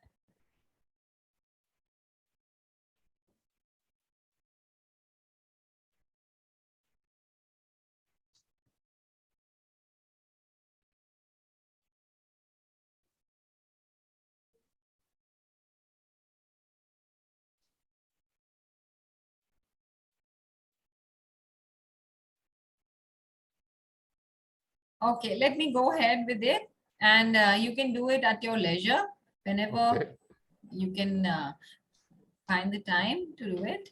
I'll just move ahead. I'll just tell you what exactly is this.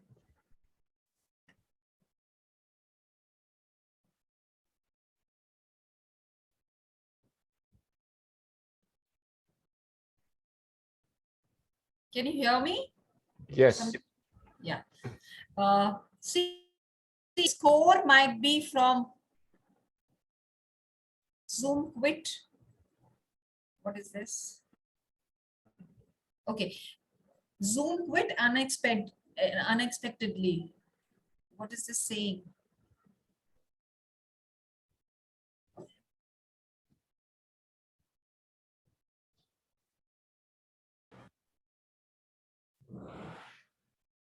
Can you hear me? There is some technical problem that I'm facing. Hello? No, Yeah, no I issue. can hear We you. can Yeah, see. I can hear you. Yes. Yeah. And then I was trying to share the screen, and there was this message that there is a problem. Just a second. Huh? Okay. It's Now back already. Yeah, the score is going to be from 0 to 300. That is the grid over here, which talks about, and 150 and 180 is the overlap area. Now, a highly masculine brain is near to 0, whereas the normal average people, you can check out your score. It can be anywhere between 0 to 300. The more in the towards 300, more towards the upper limit, it is going to be a more of a feminine brain. Now, and in between 150 to 180 is the overlap area. Now, when we talk about highly masculine brain, it talks about that. Now, this test is being made by Anne Moore, which is a British geneticist. Okay, she collated a lot of researches and made this brain wiring test to find out on which side is your thinking based. Is it the masculine side or the feminine side? When we talk about the masculine brain, she talks about that it is to do with a lot of those who have a highly masculine brain. They have a strong logical, analytical, and verbal skills, and tend to be disciplined and well organized. The closer to 0 the score, the better they at projecting costs and planning outcomes for statistical data, with their emotions hardly influencing them at all. Scores in the minus range are high masculine scores. These scores show that the large amount of testosterone was present in the early stages of fetal development. Now, when they talk about more of the feminine thinking, she said that the higher the number, the more feminine the brain will be, and more likely the person is able to demonstrate significant creative, artistic, and musical talent. They will make more of their decision on intuition or gut feeling, and are good at recognizing problem using minimum data. They are all also good at solving problems using creativity and insights. Okay, and then the overlap region. The overlap region is that when people show compatibility of thoughts for both sexes or a foot in both sexual camp. These people do not show a bias for either male or female thinking and usually demonstrate a flexibility in thinking that can be significant advantage to any group who is going through a problem-solving process. They have a predisposition to make friends with both men and women. So if you are going to do the score, the test, you will find out where exactly in the spectrum that you fall. My score is 260. I have a highly feminine brain. And I mostly agree to that. Because very important part that I have to discuss after that is, yes, I have a problem with the numbers, and is it possible that I get good with numbers? The question is that. Now, the question is here is that meant to be emotional and sensitive, and is the opposite possible or not? I have a very feminine brain. The opposite is possible or not? Women to be logical and aggressive. Now, in our mythology, in Indian mythology, there is already, the depiction of Durga and Kali, the ferocious and the very aggressive avatars of Ma Durga. Then there is Shakuntala Devi, who was called to be the human computer. She was faster than a computer. And there are men who are known to be, extremely sensitive. They do a lot of caregiving, and they are like mothers to their child. Then what is it that can we do the opposite or not? Yes, we can do it. I have to strive a little harder for that. That is the only thing. As we know, as we humans, nothing is impossible. Everything we can think of, we can do. Here, the most important thing is to understand is what is your intent. If you want to learn something, yes, you are capable of learning it, and you are capable of getting good at it. If I have to learn more of data and maths, then I have to just focus and give time to it. Today, if you decide to become a doctor, nothing can stop you. It is just that it is going to take more of your time and your intent and your energy. What comes easy to me? That is what comes emotional intelligence, or emotions comes easy to me. But is that opposite aggression possible? Yes, whenever I want it to be. It's just that I have to just train my mindset for it. Everything is possible. It is just that we all are born with certain strengths, and we tend to leverage that certain strengths. But sometimes we require the opposite. It takes more effort on our part to learn that. That is the only thing. Solutions, how to bridge that gap to get closer to each other. For men, I would say, when you have a wife, or if you have a wife or a girlfriend, listen a little longer with patience and listen more attentively. When you go to a psychologist, the psychologist will just keep a pad and will listen to you non-judgmentally. That is mostly it is required. Women, basically, it is this thing: listen, hug, or solution. Mostly we say that if what the woman wants, either to listen to them, or sometimes just give them a hug or an understanding that you understand them and solution, or are they looking for a solution? Most of the time, men dive into thinking that they have to give a solution to the problem when a woman is talking. women are not looking for a solution. They just want somebody to understand them, because that emotional thing inside them, because Well, bringing what up she's kids saying is are emotionally that men need to listen a little longer and patient attentively. Sorry? Oh. Sorry, I didn't get you. Sorry, I have my microphone unmuted. Sorry about that. Okay.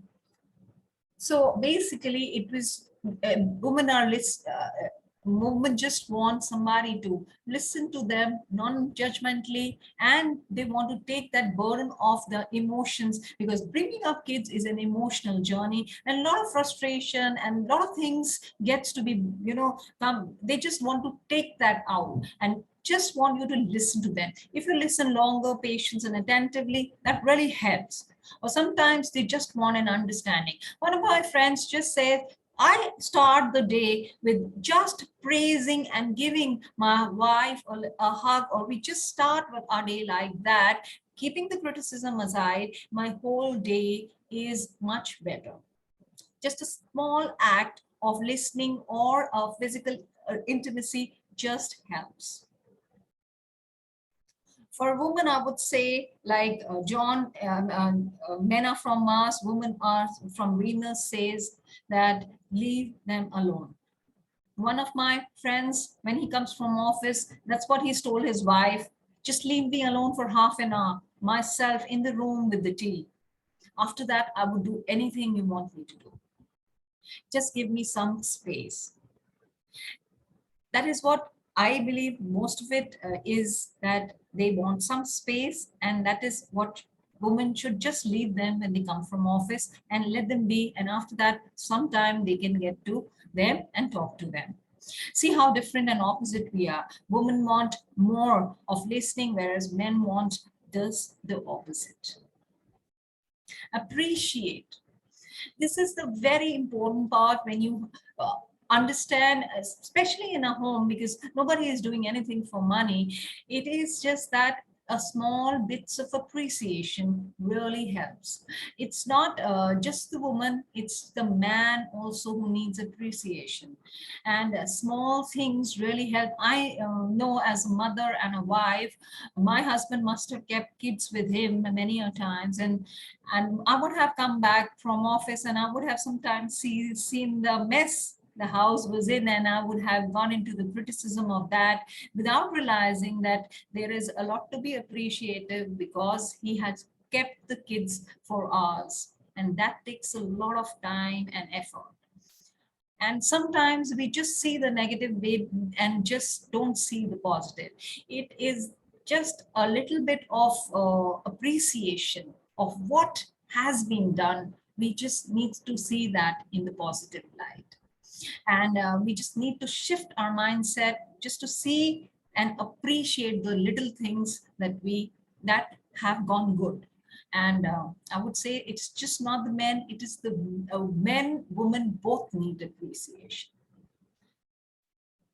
Show affection. These are very small things, and it is said, there is a research which said children need at least 14 touch in a day.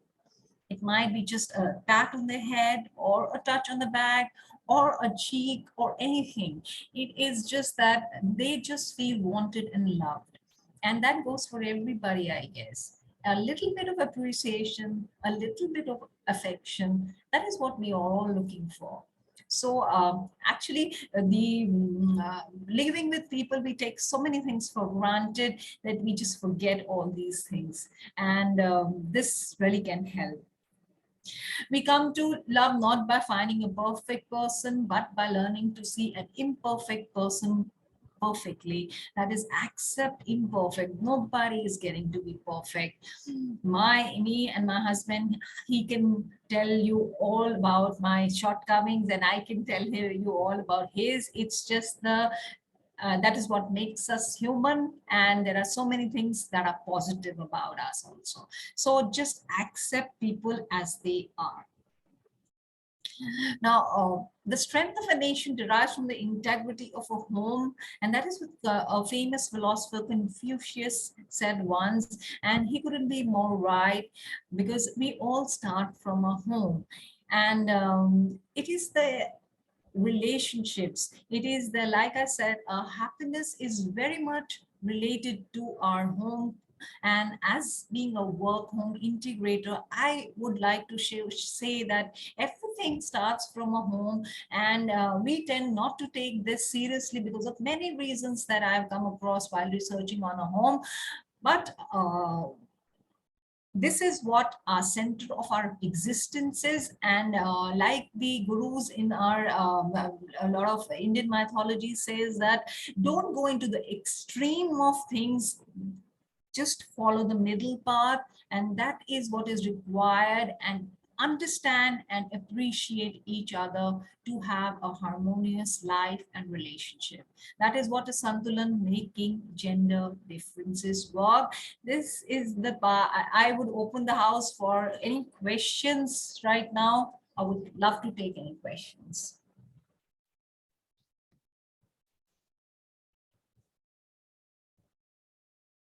Wow, I'm so blown away with the way you organize the presentation.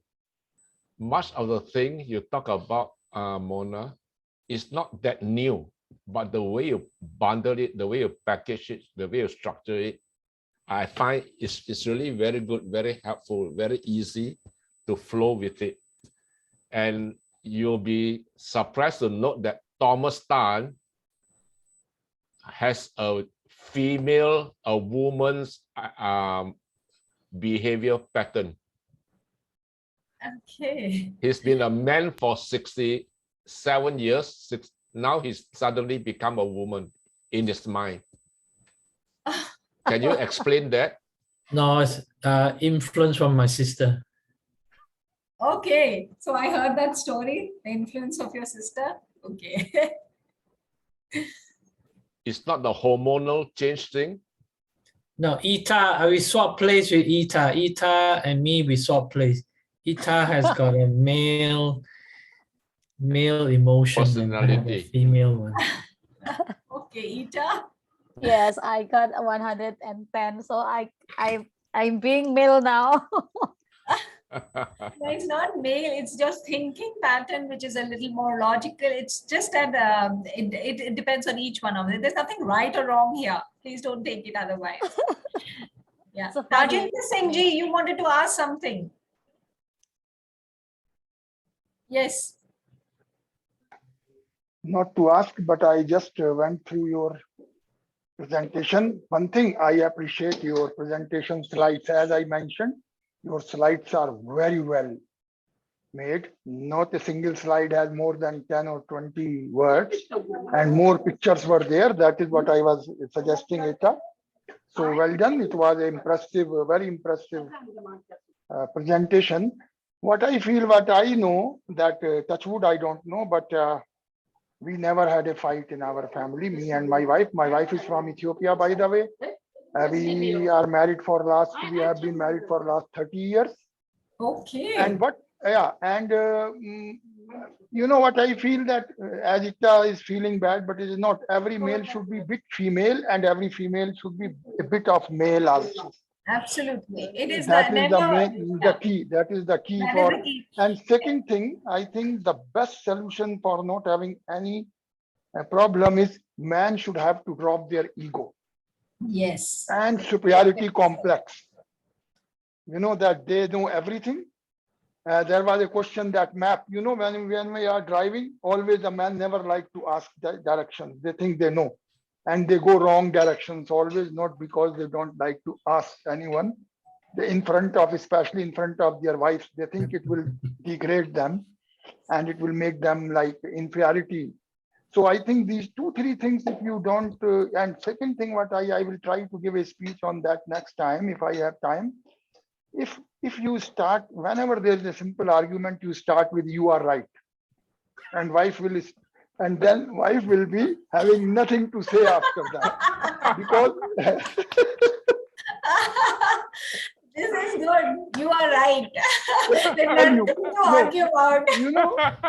I have a very good speech on that. I will try to give it on Singapore if I get a chance, because the timing is not suitable. But I found this is the best way. And sometimes my wife says, "Why don't you argue? Why don't you fight?" Look, sometimes that you cannot understand the male brain of a female. Sometimes they like to have arguments, they want that husband should have arguments with them. But when I say, "Well, you may be right, you are right," then suddenly she has nothing to say after that. So I always start my opinion. I never say, I am not a judgmental person. I don't like judgments, because we can have opinions. We cannot be judgmental. So one thing I say, maybe you are right. If it is an argument about something which is a very well written history or something, I say, okay, let us check on internet. Let us see what is there. But you may be right. So if I start with "you are right" and then I give my opinion, it automatically is understood. So we don't have any argument for the last 30 years. We don't have such type of fight, because you see, the reason is, the main thing what I wrote also in that, the main bond is love. And if you have love without expectations, and if you have understood that you love somebody, then you don't expect too much from your wife, or you have to think that when you are getting married, you are not going to change the person. You have to accept it as it is. Otherwise, don't get married. Nobody is forcing you to be married, So once you are getting married, you should know the norms of marriage, what compromises you have to do, how you have to tackle the situation. Like if I am going to be a teacher, I should know what are my moral duties. I cannot go on the road with a nonsense way or dancing or something. My students, for them, I am hero. So if I cannot behave like that, I should not have to take that profession. Very That's true. my And opinion. interestingly, there is this newspaper clipping which came, which is very interesting, that one woman divorced her husband because he would not fight with her. Let me tell you, that was sometimes my fear was this also, because my wife told, "Are you not happy? Are you not why are you not having any argument?" I said, "Why should I have an argument on opinion? You are giving an opinion, we should discuss it, and we should see whoever get convinced should agree, and there should be no ego in that why should I accept because she brought it to me." I never had that thing. Ego I don't have, because you see, sometimes suppose a wife is tube, this is what you call toothpaste. Uh, I squeeze it from the bottom. My wife squeezed it from the middle. And trust me, on this, there were divorces. Because this argument goes to, you are right, you are not right. And then they go back to history. Last time also you did like this. You didn't agree with me. History will come out. They will dig out, and women are very good in digging out these things. Very good memory they have for this. Trust me. So they will take out everything, small thing. So the best way is, I said, let us go on internet and check. And we found that 50% people, they squeeze from the middle, 50% they squeeze from the bottom. So we both are right. So why should we argue on that? So I solve my problems like that. Very and I nice. always smile. You'd go to the Google Baba and check what is their opinion. Thank you very much for your, and I have read the books that you mentioned, especially Men Are From Mars, but all these books, they only help you. Main thing is you have to do by yourself, you have to customize them. Absolutely. They only help you. They cannot live your life for them, because nobody can define you completely 100% and say that you are like You are this. right. You have to be self-aware for that. You are right. Have to You see, define you are yourself. right. Absolutely. When you are listening, when you are listening what I said, you are right. You're right, Rajendra Singh ji. You're right. This is the key. I tell you, you can solve many problems with even in your organization. Anywhere, if you use these 3 words, they are magic words. You are right. Start with you are right first. And then you can talk whatever you like, because person is ready to hear. He is happy that you accepted the argument or whatever opinion was there. So this is the magic formula I use. I have a good speech on. Absolutely, absolutely. Mona, do you know that That maybe woman one day I will be in is Singapore. And I always will right? Second thing what you mentioned is, as I said that, yeah, you are right, Ben. Whatever you say, you are right. No, but do you know there's a reason why women are always right? Yeah, because there is no, you want to have a divorce if you don't say them right. No. Woman always right. No, In I Singapore, don't at least, agree. in Singapore, if you are looking for the toilet, you will always find the woman's toilet is on the right. On the right. They'll be side by Yeah, side. thank you. Oh, that's a good one. And also, not only that, when the women and the man sit somewhere, if you see the marriage ceremony in India especially, on which side the bride is sitting and bridegroom is sitting. Do you know that on the left, the man is on the right, but because it is heart, near the heart, they want to keep them. That's why it is the culture in India, you know, that always man is on the right and woman is on the left. No. Is it not, Mona? What do you think in India? David Haslam, I think he wants to ask a question. No, my question is that when the bridegroom and bride, they sit in the phera, in the type marriage ceremony, Yeah. woman is on which side of the man, left or right? The woman is on the right You of were the not- man. Right of the man. Right of the man or left of the man? I You are think- not sure?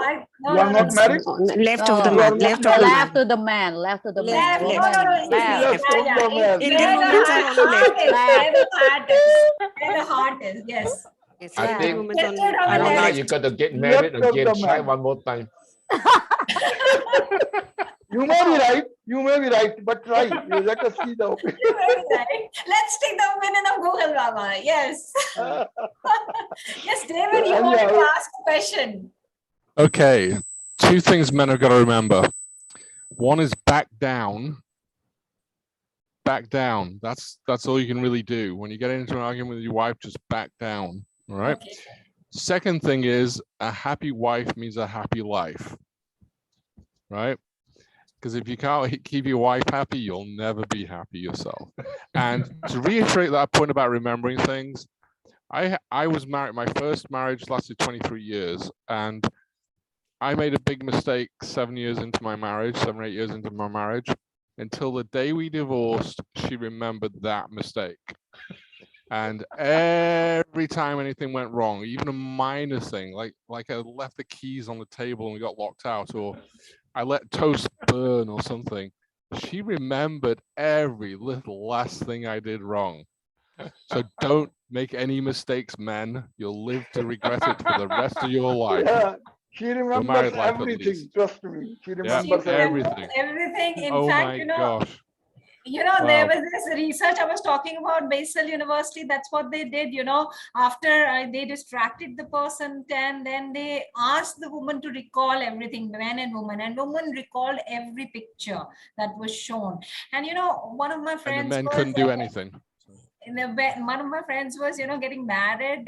He was 23 years into marriage, and he was giving an advice to a new man who was getting recently married, and he was saying that be careful for what you talk, for all words are going to be recorded for educational purposes. However, the same rule doesn't apply for women. The same rule does not apply for women, because my wife could not remember a single thing she said before we were married, and wouldn't live by anything she promised me or told me she was going to do. And yet I had to live by everything I said from that point till the day we divorced, basically. So, That's selective amnesia. No, David, you should marry a man. Well, yeah, I see. I'm actually on the borderline of becoming gay. If I can't get a woman to fall in love with me and stay in love, don't look at me like that.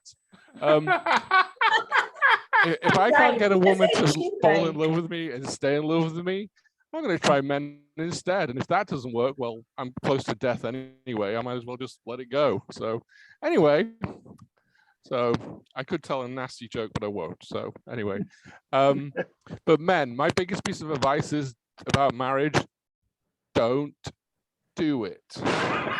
Oh my God, I haven't married yet. So I've been married twice. The first time was 23 years. The second time was 5 years. it's a bad suggestion, Mr. David. Don't do it. Don't do it.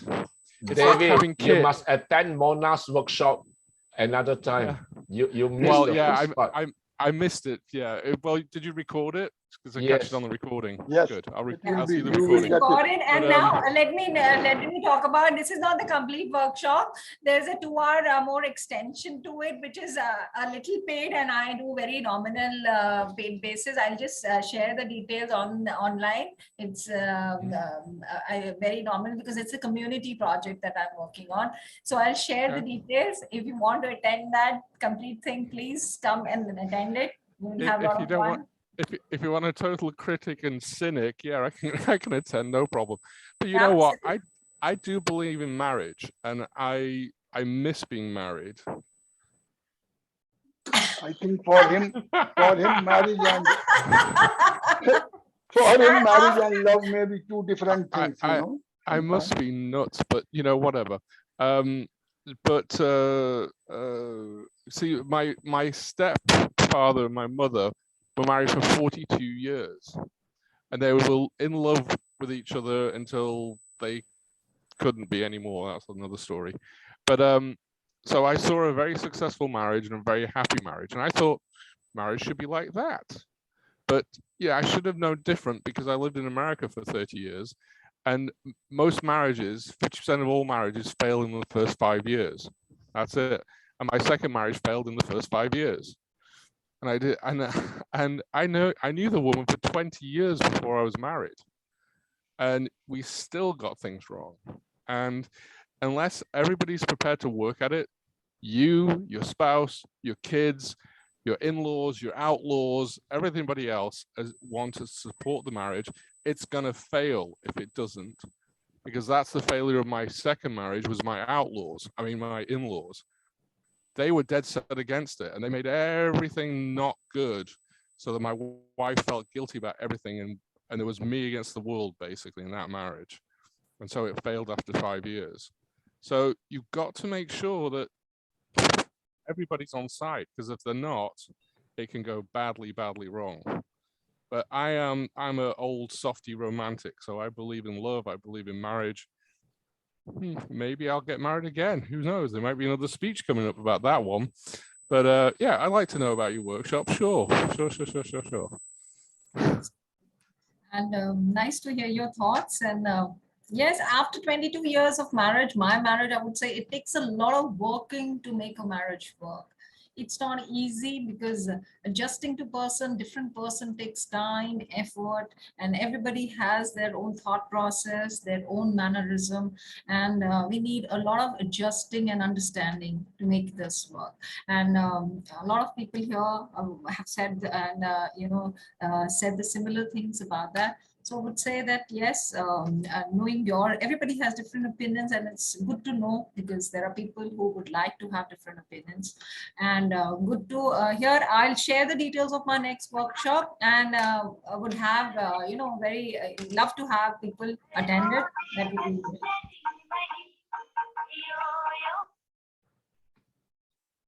great. Rekha, Mona, I want to ask you a question.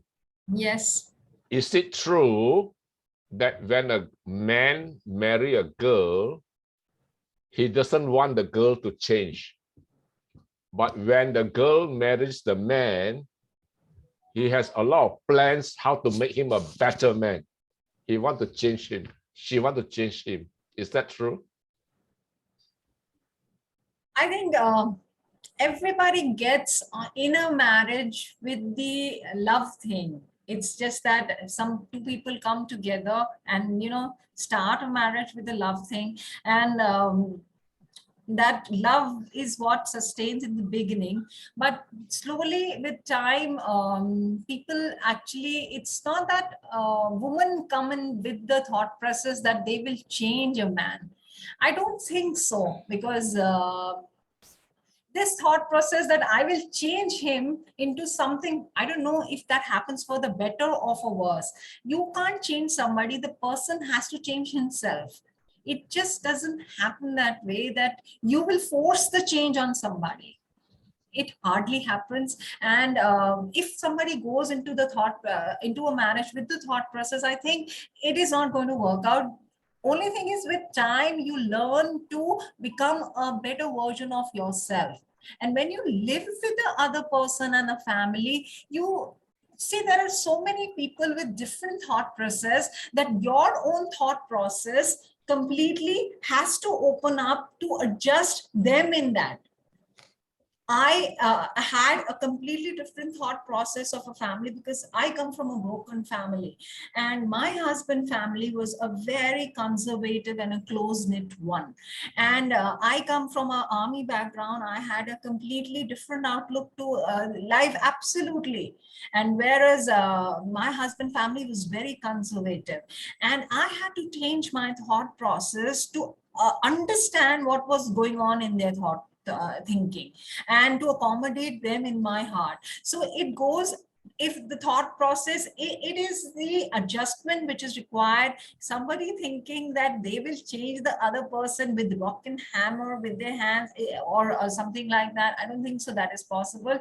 That itself cannot happen. But yes, if you think you can coexist and live a more happier life with compatibility, that can happen. So men or women, I don't think so anybody changes. You change by yourself. Okay. And remember, if you're a man, you're wrong. Sorry? Remember, if you're the man, you are wrong. I think Rajendra Singh's ji said a very right thing. Always say, you are right, to the woman. Yeah, if you're the man, say you are right to the woman. But if you're the man, remember you're wrong. Generally, may I say something? Yes, Megha. Yeah, I would like to say that, see, every person has their own perspective. Similarly, like a woman and a man, they both have different perspectives, right? And when a girl marries, when she gets married, then what happens? First of all, her parents ask her to follow whatever we have taught you, all the rules, all the values, everything, right? And when she gets married, even I'm also from a conservative family, and when I got married, my mother-in-law is quite, she's modern, I would say, and she's open-minded, and is more understanding. And here, every woman not tries to change her husband, but unknowingly she does that because she wants her family to run smoothly. Right? So whatever she does, she is doing so that everything goes well, nicely, smoothly. And somewhere, even, the man also contributes. And it's a collaborative work that a couple works together to run a family smoothly. Right?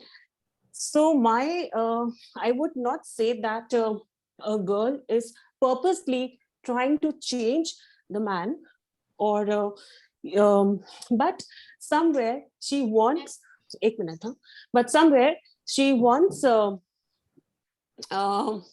wants her family to stay together, so that I mean, I hope you're getting my point. I'm not able to explain. I'm getting your point, well. Megha. What I've understood is that, see, when a woman gets married to a man, a woman gets her own set of beliefs and her own set of what she has been, that upbringing, what she has been taught, she gets to the marriage. Now, what happens is that you come with a set of belief and a set of the way your habits have been made, you get that to your marriage. And you try to incorporate that because you know that is the best way forward. So you incorporate that in the household. It is not anything right or wrong. It is mostly the good things you will try to bring to the house. Correct. So, Correct. So that is unknowingly, yeah. so unknowingly, we are doing our job, our part, and hence they also try to change themselves according to us. So that and they somehow understand us, and they know what is, everybody knows. I mean, in every couple, we know every couple is happens, because the man will come with his own upbringing and understanding, and they will be, sometimes they will be good because there are two different parts which come together and two different thinking, and then there will be clashes also. You know, see, my husband and me fought over such a small issue, that how aloo beans ki sabji, that is a vegetable made, because his mother made it with turmeric, and my mother did not make it with turmeric. He says it cannot be yellow, and I said it has to be yellow. My mother made it that way. So true. I get that point. Over such silly things, because his understanding, what he had seen in his upbringing, he got that to the marriage, and what I had seen in my upbringing, I got that to my marriage. Correct. So that's why I'm saying it's a collaborative work, that somewhere he tries to put his points, and somewhere we try to put our points. Absolutely, and that is what is required. So it automatically we change. We change for each other. So there is no women who tries to change her husband. I'm not actually one of them. Actually, everybody needs to change. Of course, 10 years ago, what I would not like to be that way. I would like to have progress to become a better version of myself. So change is good and it is necessary. I don't want to be the older version. I want to be better version. Correct. Thank you so much. Thank you, Megha. Anybody, Rajendra Singh ji, you wanted to say something? Yeah, I was trying to say that, just simple, very small, in short, I will say that the upbringing also, as you mentioned, because I remember I never saw my parents quarreling. Even if they had something to do, they will do it not in our presence. They will discuss something which is just alone when they are together. So I never saw my father humiliating my mother. I never saw my mother humiliating my father. That effect remained in me, and I tried to be like that, not to have such. So upbringing also is very important. And second thing, most of the time, male, whatever you say, male has, due to hormonal differences, we cannot ignore the hormones, the testosterone, the hormone that makes the male superior. They think they are superior, they are muscular, they are strong, and they have more ego than the female. They think that they are the bread earners. They are, these type of psychological factors were in their minds. But now I think the time is changing, and these problems may not remain, because we know that now. One thing which I feel is, because I am a very strong supporter of this gender equality. I am also following here in Ethiopia. Also, I have a group of people where I sometimes talk about, because something this has to be gone out of the man's mind that they are superior or they are, because I think wife is superior than man. Basically, wife is mother, sister, wife, nurse, and wife also has to think that by the way, male are very weak. Do you know that? They pretend they are strong. They need a shoulder to cry. Trust me. I can ask many male here. They sometimes need somebody. So wife has to understand that she may be sometimes a nurse. She may have to behave like a mother even. She may have to behave like what I can say, girlfriend. The problem comes, as I heard David, I think David was talking about his divorces. The problem is, that girlfriend, when you have a girlfriend and when she becomes your wife, a difference starts. I will give you a simple example. When somebody has a girlfriend and he goes to her house and she is ironing her father's clothes and she burns one shirt. When the mother shouts on the girl, the friend will say, no, don't tell her anything. she's fine, or it happens with everyone. When she becomes his wife and she burns his shirt, then what he will say? He will say, what are you doing? You don't look at it. What is that? So you see, if you keep your wife as your girlfriend forever, I will tell you the key. I read one book of Amrita Pritam, I remember. The best solution is 3 things. 1, you are right. 2nd, get rid of your ego. And third, consider your wife as your girlfriend still after marriage. You know what my down neighbors say? You are always on honeymoon. Can you imagine? They comment on us. You are always on honeymoon. You see the key, the idea? Because you behave like girlfriend and boyfriend. Just still she's your girlfriend. When the security feeling come, now she's my wife and where will she go? I can say her anything. And this type of thoughts, when they come, they disturb the family life, So if you keep your wife, look at her as girlfriend all your life, you will never have divorce. You know what David said, that 20 years we knew each other, and then when we got married, we got divorced, because in 20 years she was his girlfriend, not wife. When she became wife, expectations changed. You see, that's the psychological main issue. That's why many love marriages are not successful in India and many countries. That's why in America, people don't live more than 5 years married, because they have lot of time together before getting married. Then they have different type of behavior, both of them. And when they get married, possession comes. One problem is possession. I possess it.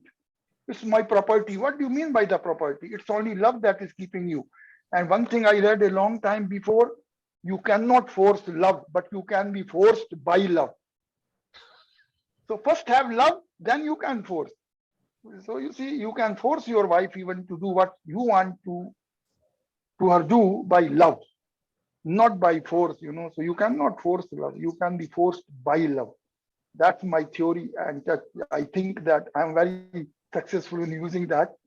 That is wonderful. That you Wonderful. cannot force love, but you can be forced by love. Yes. David, you wanted to say something? Yeah. Yeah, a man and a woman having a conversation. Before they get married, the man asks the woman a question. She says, absolutely, no problem. On the day before their wedding, he asks the same question. She says, maybe, let me think about it. The day after they get married, he asks the same question. She says, no way. Same question. It's all a matter of perspective. For the man, it's the same. It doesn't matter when you're married, just about to get married, been married for 20 years, same question, no problem. For the woman, it's all a matter of perspective. What is the question? That is the question. Whatever question you want to ask her, it's the same. If she's decided that she doesn't want to do it, she'll maybe do it when she wants to get you as a husband. She might do it. She probably will do it. When she's going to get you as a husband, it doesn't matter. Any question you want to ask her. Can we get a Ferrari? Yes, absolutely. Well, maybe. No way. Can we have sex on a boat? Maybe. Oh yeah, absolutely. Maybe. No way. All right. Can you bring your girlfriend to have sex with? Maybe. Absolutely. Maybe. No way. Any question you want. Can I go into space? Well, I'll give you one that happened to me. Actually happened to me. I was supposed to go skydiving the year before I got married to my first wife. She said, okay, yeah, go ahead, honey. And I wanted to go skydiving after we were married, and she said, no way. You're not getting married. You're not going skydiving. You're married to me. Because she could withstand the risk when we weren't married, but she couldn't withstand the risk when we were. And it's the same. Any question a man asks a woman, the answer changes between before you're married and after you're married. It doesn't matter what the question is. David, if you ask your girlfriend or your wife this question, can I give you more money? The answer is always yes. The answer is always yes on that one. Same answer, David. You will get the same answer. Actually, yes. Sometimes it's the reverse. Sometimes it's the reverse. Actually, if you ask your girlfriend, can I give you some money? sometimes they'll think about it and go, maybe not, because save that for a wedding. But if you ask your wife, can I give you more money? She'll say, absolutely. So it's actually a reverse psychology on that one. So. Some question, there's going to be a different answer.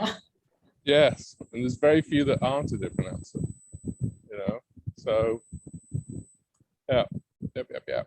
So, Mona, Mona, let me tell you something. You know, sometimes compromise is necessary. You cannot keep always yourself that you are the one who's right. As I said, you are right is the best solution. But you know, I tell you the real story. One of my relatives, she got married. She was not eating meat. She was a vegetarian, and he was drinking every day. So one day they were having this problem that you don't eat meat, and you are always, we have to eat vegetarian food, and we have to be worried about you. So one day she asked him, okay, let us agree on one thing. It is not a taboo for me, but you stop drinking and I will start eating meat. Wow. You see, this is the way. And he stopped drinking after that.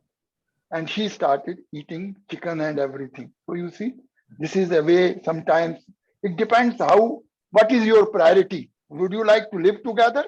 Would you like to remain wife and husband? Or it is priorities. Your priority is a family, wife, or love, or you want not to be alone, then you will compromise, you will adjust yourself. If your priority is to be alone, then nobody can help you, you know. Then you should have not got married in the first hand. We have to decide, as I said, that once you are getting married, you have to know what are the norms you have to follow. You cannot have everything of what you want. You have to know that in marriage there are compromises. There are sometimes you have to push away your ego. Sometimes you have to accept everything. So that's what I think. I don't know, but it's like that. Thank you, Ben Pang. You showed me right. Okay, we are just about running out of time for the workshop. Maybe some final words from the workshop leader, Mona. Yeah, Ita says that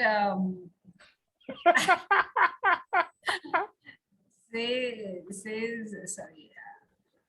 It's an adult on conversation. I don't get it, anything. Yeah, you don't get it. It is, you have to experience it. That is what David says. Oh, I have an experience first, then get married. Oh, you need to get married first and then get an experience. Yes. So that means that I have to experience first, then married. Mona, maybe you can tell Ita, should she marry the man she loves, or should she marry the man who loves her? Oh, Ita, that is one big question, because that is the dilemma that you are having.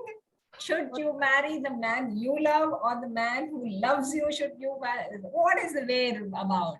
I think go with your heart, and if you love the person and if the person reciprocates, then go ahead with it. And of course, there are going to be ups and downs and bumps and everything is going to be there, but it's worth it. Yeah, that's how you learn. That's how you learn new things. How else you learn to adjust, tolerate,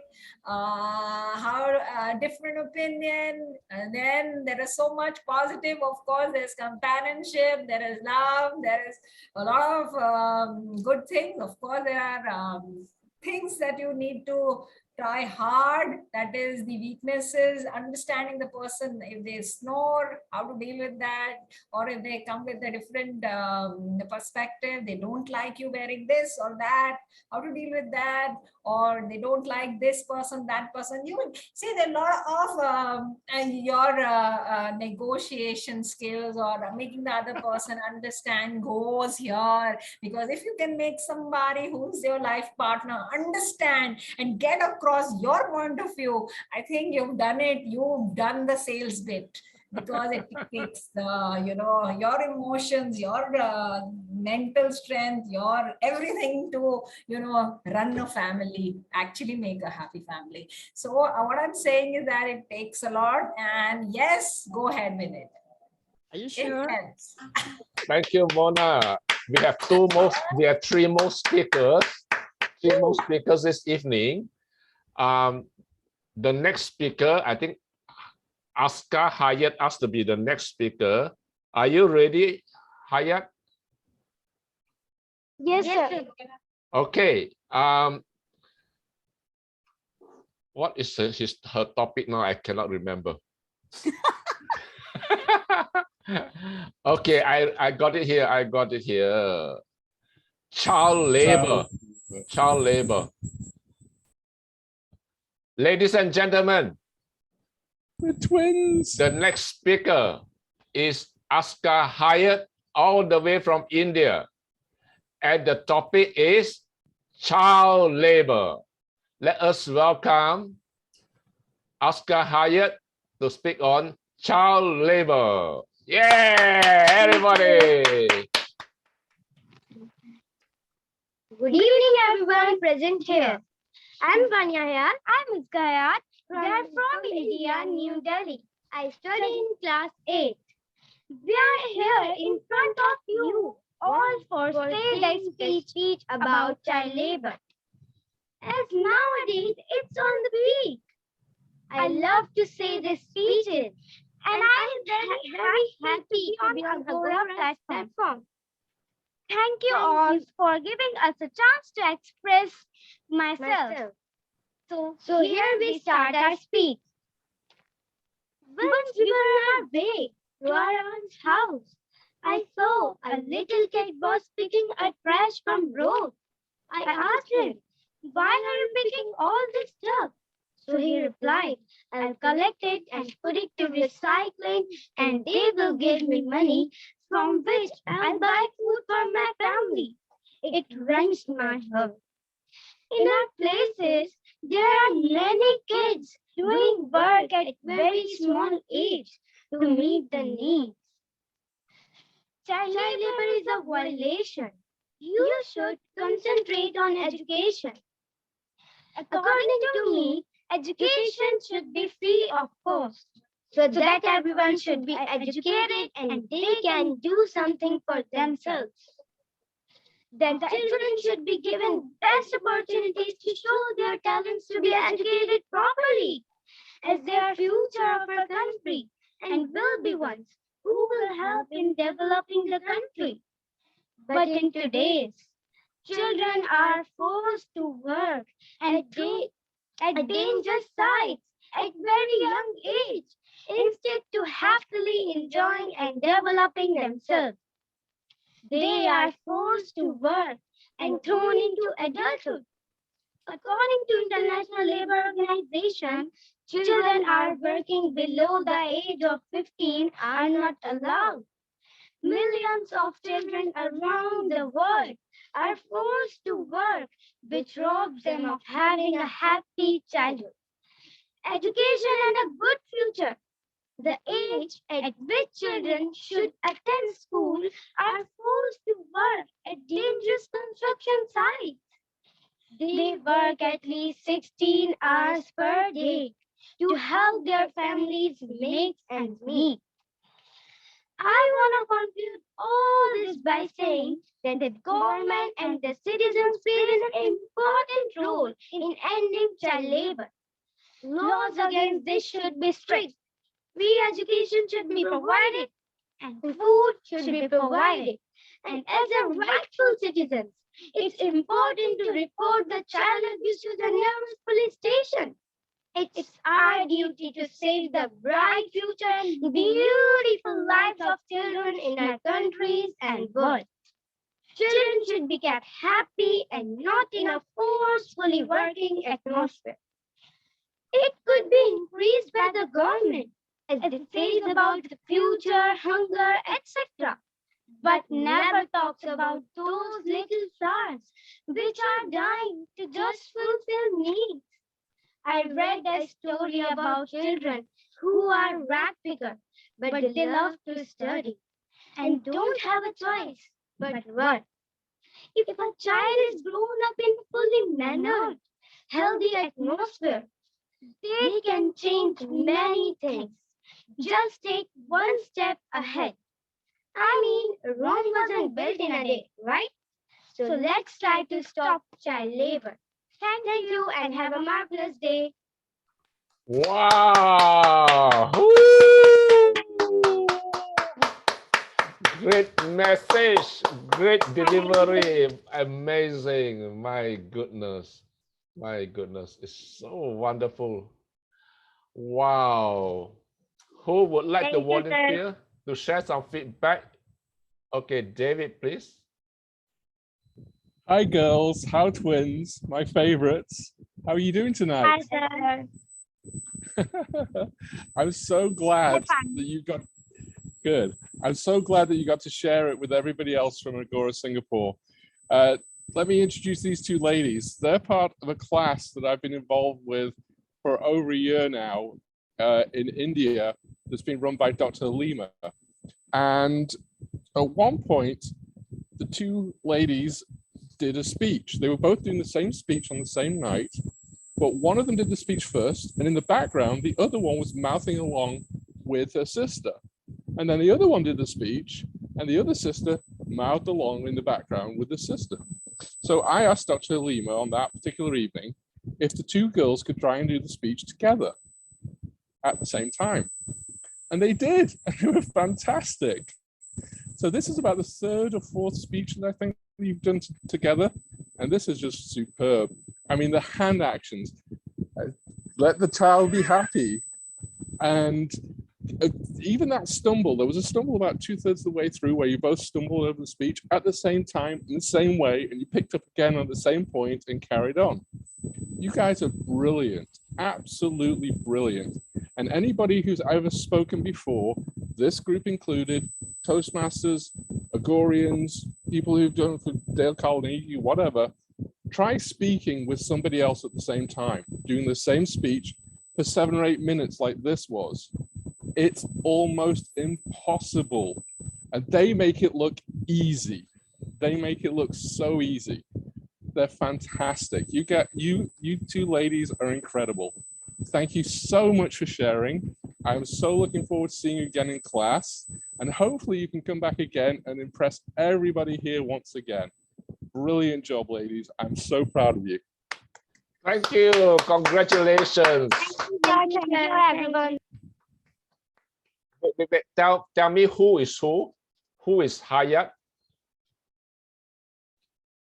Both. Sir, my name is Azkayat and she's name is Vanya Hayat. Yes, sir. Ah, okay.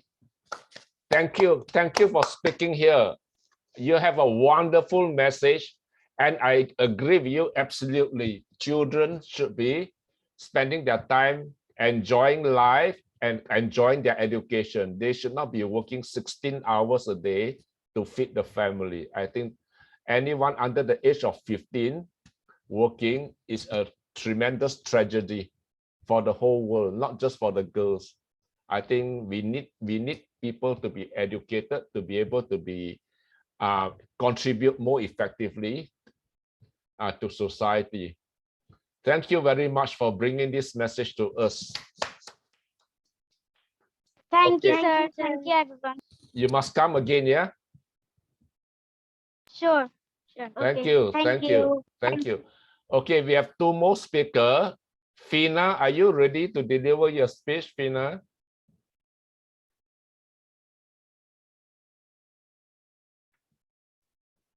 Fina.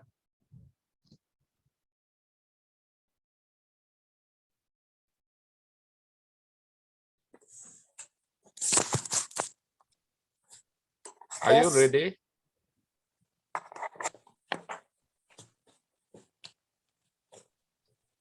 Can you hear me?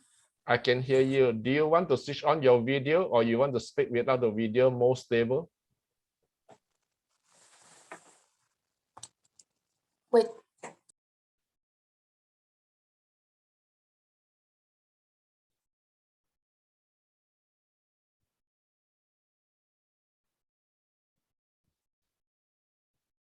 Fina is a very young lady. She is how old? Maybe 14 years old or 15. And also from Indonesia. I can't remember which part of Indonesia. Maybe Fina, you have 1 minute to introduce yourself and introduce your topic. Before it, then you have 7 minutes to deliver your speech. No, you have muted yourself again. You need to unmute.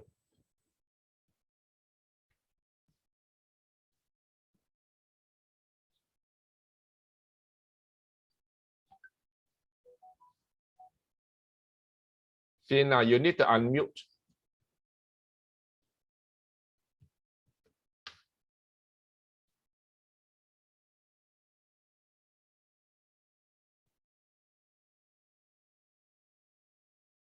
You are muted, Fina.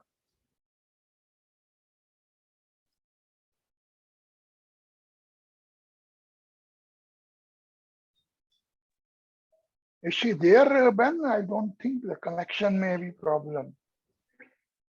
Indonesia has some problem of connection this time. Yeah, Mike also log in and out a few times.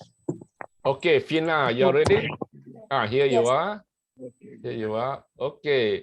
Ladies and gentlemen, the next speaker is Yusufina Valenu from Indonesia.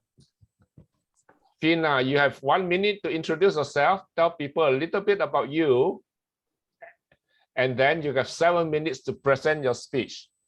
Ladies and gentlemen, Yusufina speaking on parable of pearl and sand. Parable of pearl and sand. Yusufina, yay! Thank you so much. So, good evening, everyone. My name is Yusufina. You can call me Vina. I'm 14 years old and I live in Bandung.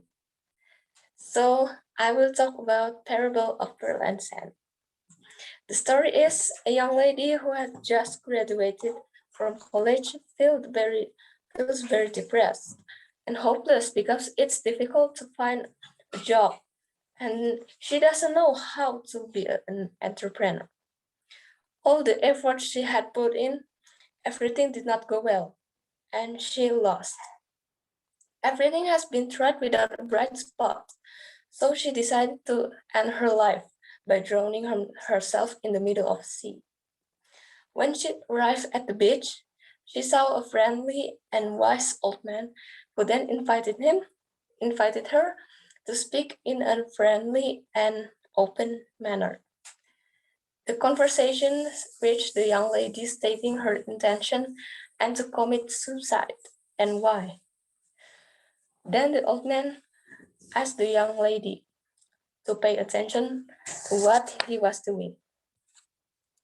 The old man bent down to pick up a handful of sand, showed the young lady, and then turned his hand filled with sand, which finally dropped the sand back down.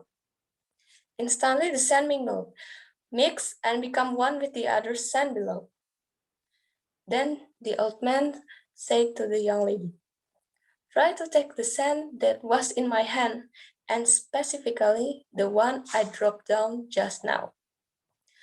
The young lady was astonished and said, "How can I take the sand? Because the sand has blended and become one with the other sand." The old man smiled and then reached into his jacket pocket.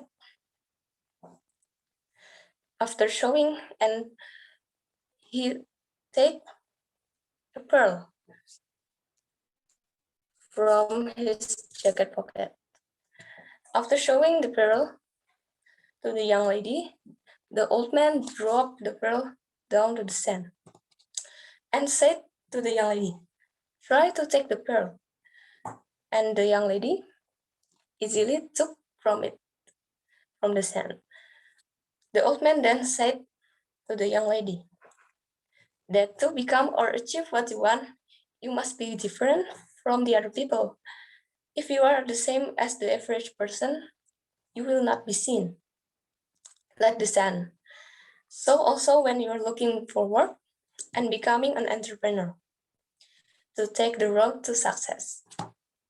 The story illustrates the uniqueness that we must think about to be different from what is on the outside. In business, there is what is known as strategy, and the strategies adopted must be unique. So you will look clearly different compared to with other entrepreneurs. So let us be brave to be unique and different than the others, like the girl from the set. Thank you. Thank you. Well done, Tina. Great job. Great parable. Great lesson to be learned. Congratulations. Okay, I'll invite some of our friends to share their observation, feedback, and maybe some ideas how to do it even better. Rajendran, did you put the thumbs up, or you want to share some feedback? I can see that she looks like a seasoned speaker in this age, lot of confidence, well prepared also. But time, I think she asked for how many minutes? I think time she didn't take. Yeah, she only used about less than 4 minutes.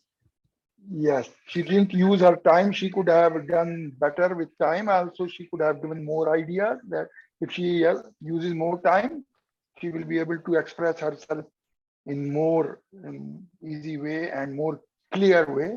That's the only thing. But if I see, when you consider her age, which every sign is there that she's going to be a wonderful public speaker in future.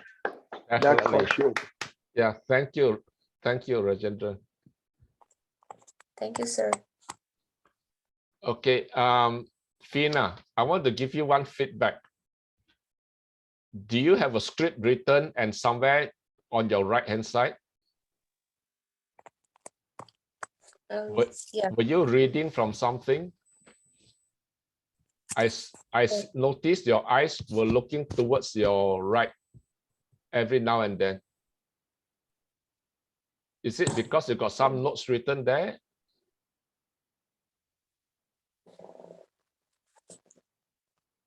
Because I cannot remember everything. Yeah, that is fine. I'll teach you a better way how to do it. Can you see a piece of paper I have in front of me? Wait, you cannot see. Okay, hold on. I'll show you. Hold on. I will. Okay.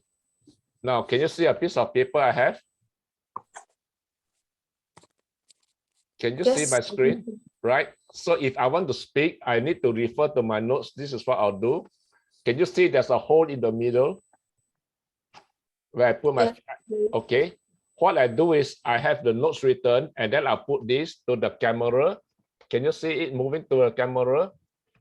And the hole will fit into the camera. Can you see that? Right? Yes, I can see. Can you see? I can see. Okay, the reason why I do that is I'm going to stick the paper there. Okay, so when I stick the paper there, the camera will be right where my finger is. Can you see that? And all the words will be around. So when I'm reading, it appears like I'm looking into the camera.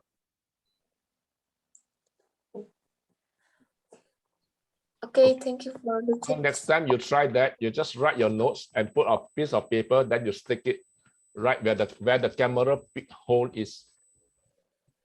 Okay.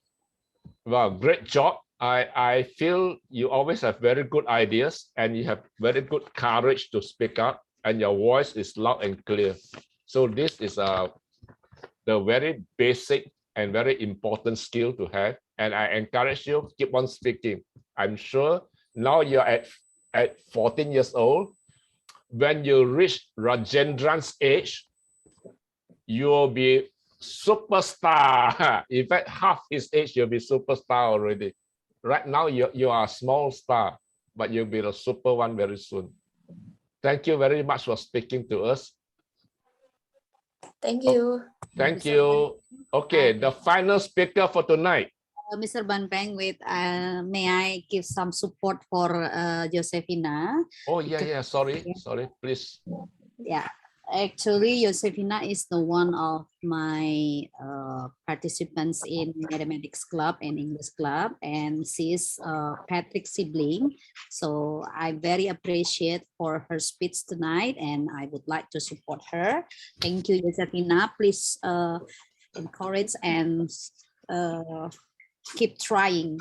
Yeah, good job. Thank you, Mr. Ban Peng. Thank you. Well done, Fina. We are very proud of you. Okay, let's get David back to present his speech. That will be the last speech of this evening. David, 1 minute to introduce yourself, 7 minutes to deliver your speech.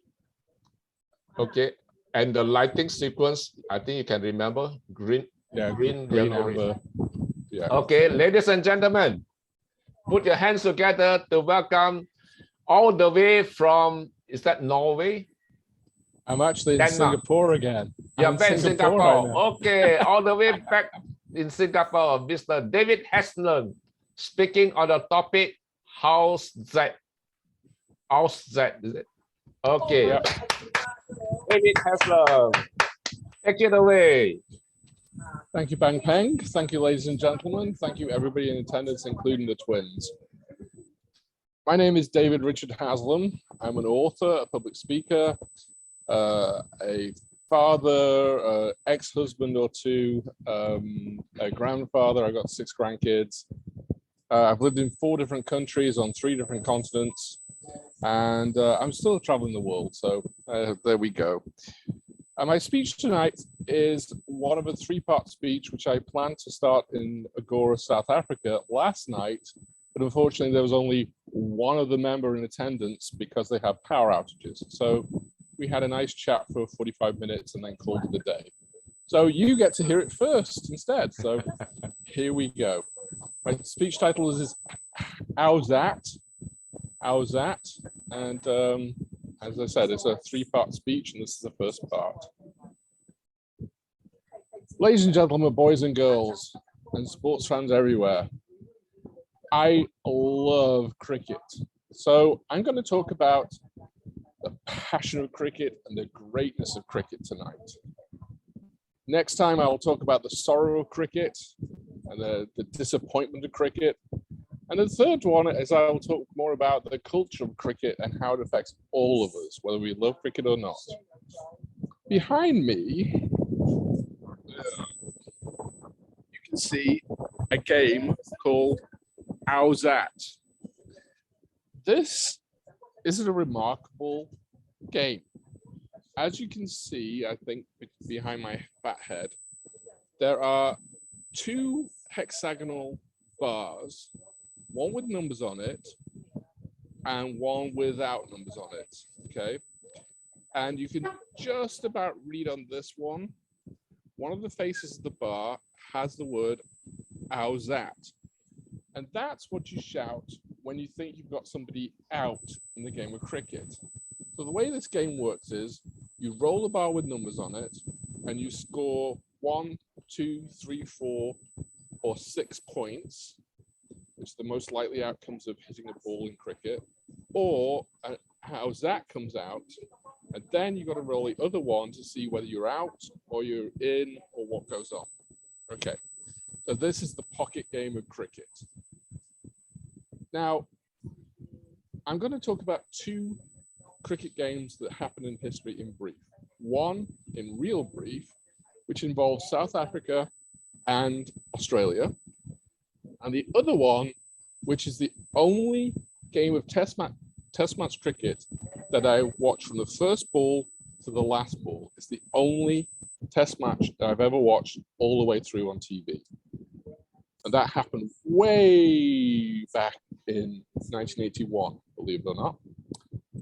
So the first game I'm going to talk about happened in the early 2000s, and it was between Australia and South Africa. It happened in South Africa, and it was a one-day international. And a one-day international, each team gets to deliver 50 overs. 1 over is 6 balls, so that's 300 balls for each side, and you score runs accordingly, and the team with the highest score at the end, or doesn't lose all the wickets, wins the game. Well, Australia were the first to bat. They went into bat,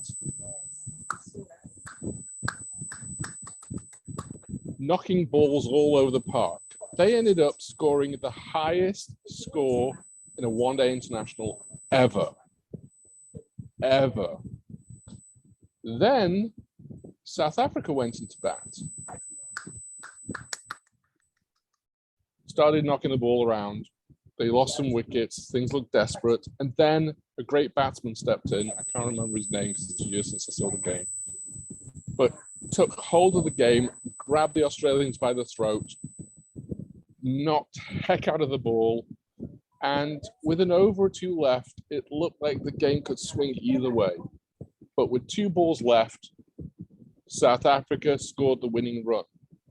So Australia's highest ever one-day international score, any team's highest ever one-day international score, lasted 2 hours before South Africa beat it. A fantastic game of cricket. And even better because Australia lost. As you can tell, I don't like Australians at cricket. I just don't like cricket.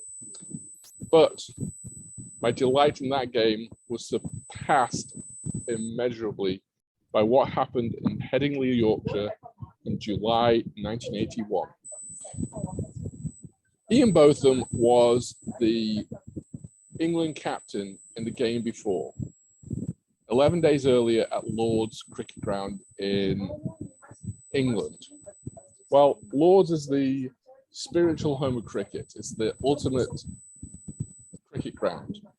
And lo and behold, we tied a test match against Australia after 5 days of competition. Test match lasts 5 days, 6 hours a day for 5 days, 30 hours. It's incredible. So he tied this test game as the captain and he resigned. He said, I'm not doing this anymore. Boom, I'm done. So the Australians chose to bat on the first day of the third test it was in Leeds, England, and they scored an amazing 409 runs declared, 9 wickets for 409 runs, which is a big score. But both of them had managed to score 6 wickets, which is a good wicket haul. Then England went into bat. Both of them scored 50 runs. England didn't get enough to get Australia back into bat. So they had to do the follow-on, which meant they bat again for a second time. In that second innings, both of them scored 150 runs, and one of his teammates scored 50 runs. And that meant that Australia had 130 to win. Well, they scored 409 in the first inning. So 130 was absolutely nothing. But on that last day of the test match, the prime strike bowler for England, Bob Willis, decided he had enough. He was in for blood. So he came in, stormed in the first ball of the match, almost got the guy out, the first Australian guy. Took him 3 balls to do it. Boom. Australia 1 wicket down, no run scored. And so it continued. Bob Willis got 8 wickets, which is an amazing haul in any cricket match. But guess who got the last wicket of all? Ian Botham. And he went from captain and 0 to national hero in 1 match. He scored over 200 runs and he took 8 wickets in the match. It was fantastic. And the Australians left the field with a tail between their legs. The first time a team had won on a follow-on match in like 100 and some years. It was amazing. It was the best cricket match to this day I've ever seen. Fantastic. So that 1 match and the South Africa match, those 2 matches, proved that cricket is an irresistible game. And if you've never watched cricket, I implore you, try and watch it sometime, especially if Australia's going to lose, because that's beautiful. Okay, back to you, Bang Peng. Thank you. Thank you, David. You did it on 7 minutes, 25 seconds. Great job. Your timing is impeccable. Just give me a sec. Just give me a second. I'm gonna take a call quickly.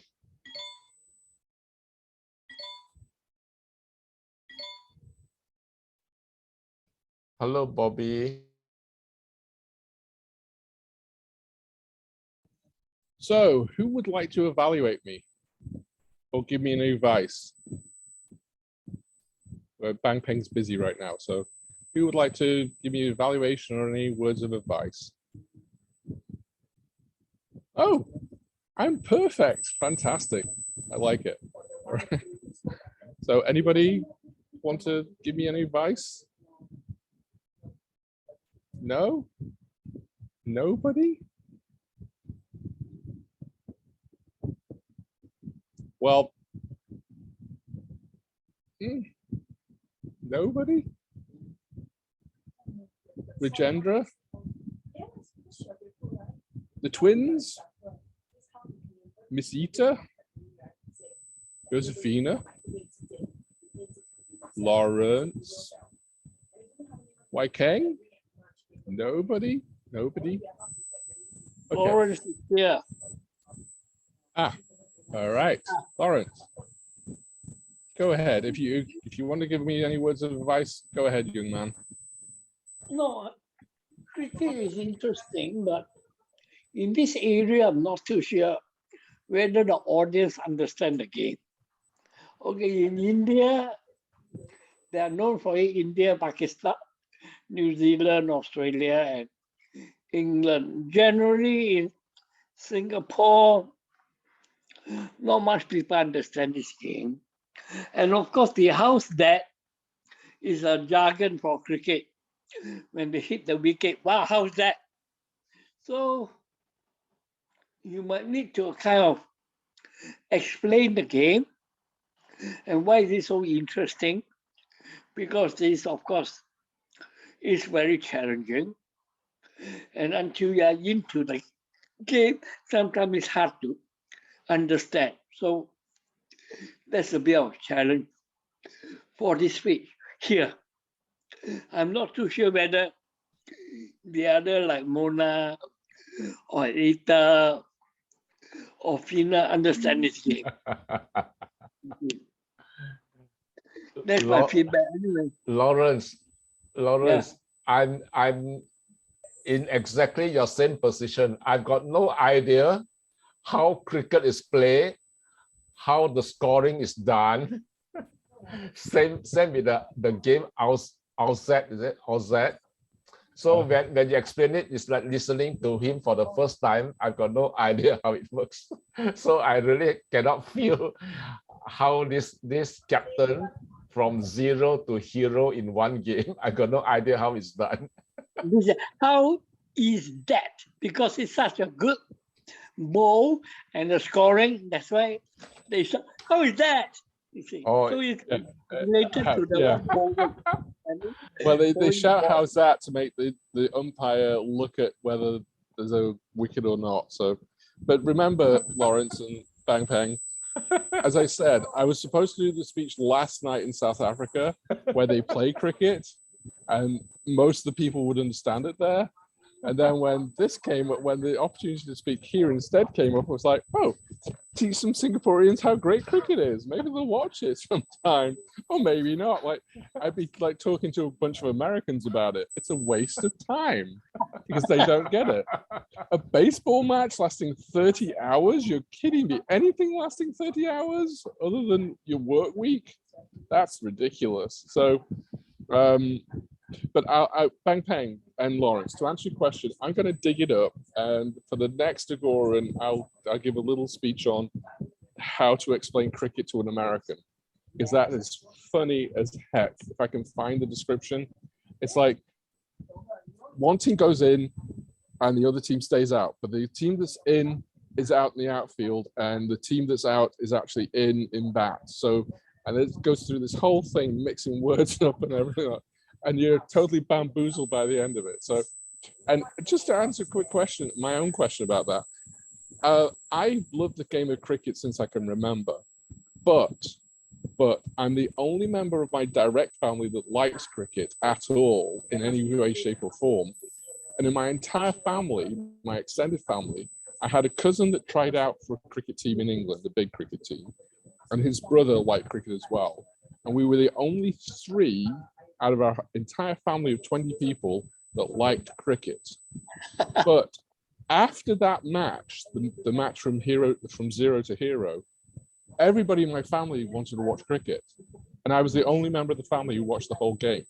My cousins didn't even watch the whole game. I watched it. And so the next game, we had most of the family watching it because they thought it would be exciting. It was dull as dishwater. It was boring. There was rain. The match didn't end. And it was a draw. It was a tie. It was a waste of time. Then the game after that was very exciting and nobody watched it. So you get this seesaw effect with cricket games. You just got to watch them and hope for the best. David, so. I must tell you something. I was in Canada once, and my Canadian friends were very excited. They took me to the stadium to watch their favorite team, Blue Jays. Blue Jays were playing baseball, and it's like their favorite team. So they were also excited. So we went. I sat there with them. I do not know what is happening, but they are jumping up and down and cheering. I just see this adult hitting the ball and then running all over the place to pick up the ball. I got no idea how the game worked. Actually, an ex-boss of mine took me to my first ever baseball game in Detroit, and I spent the whole game trying to compare cricket to baseball because I'd never ever seen a baseball match before, but I love cricket. And at the end of it, he said to me, "What's the point? The only commonality you have is a ball and a bat. No other common aspect at all." And I was like, "Yeah, you've got it." So yeah, I sympathize with you, Bang Peng. Okay, so. David, we are running out of time. I'd like to end the meeting soon because I've got to attend to another meeting. So all my friends, thank you all for coming, and thank David, thank Ita, I thank Rajendran, I thank Hyatt, Mr. Kok Yu King, Lawrence, Mona, Josefina, and all the rest who have left earlier. Thank you for the wonderful evening. I'm looking forward to see you at the next Agora Singapore speakers meeting. Thank you. Good night, everybody. Good night. Bye-bye. Bye-bye. Bye. Good night. Thank you, everybody. Thank you so much. Thank you. Bye-bye. Good night. Bye, everybody. Bye, twins. Bye, sir.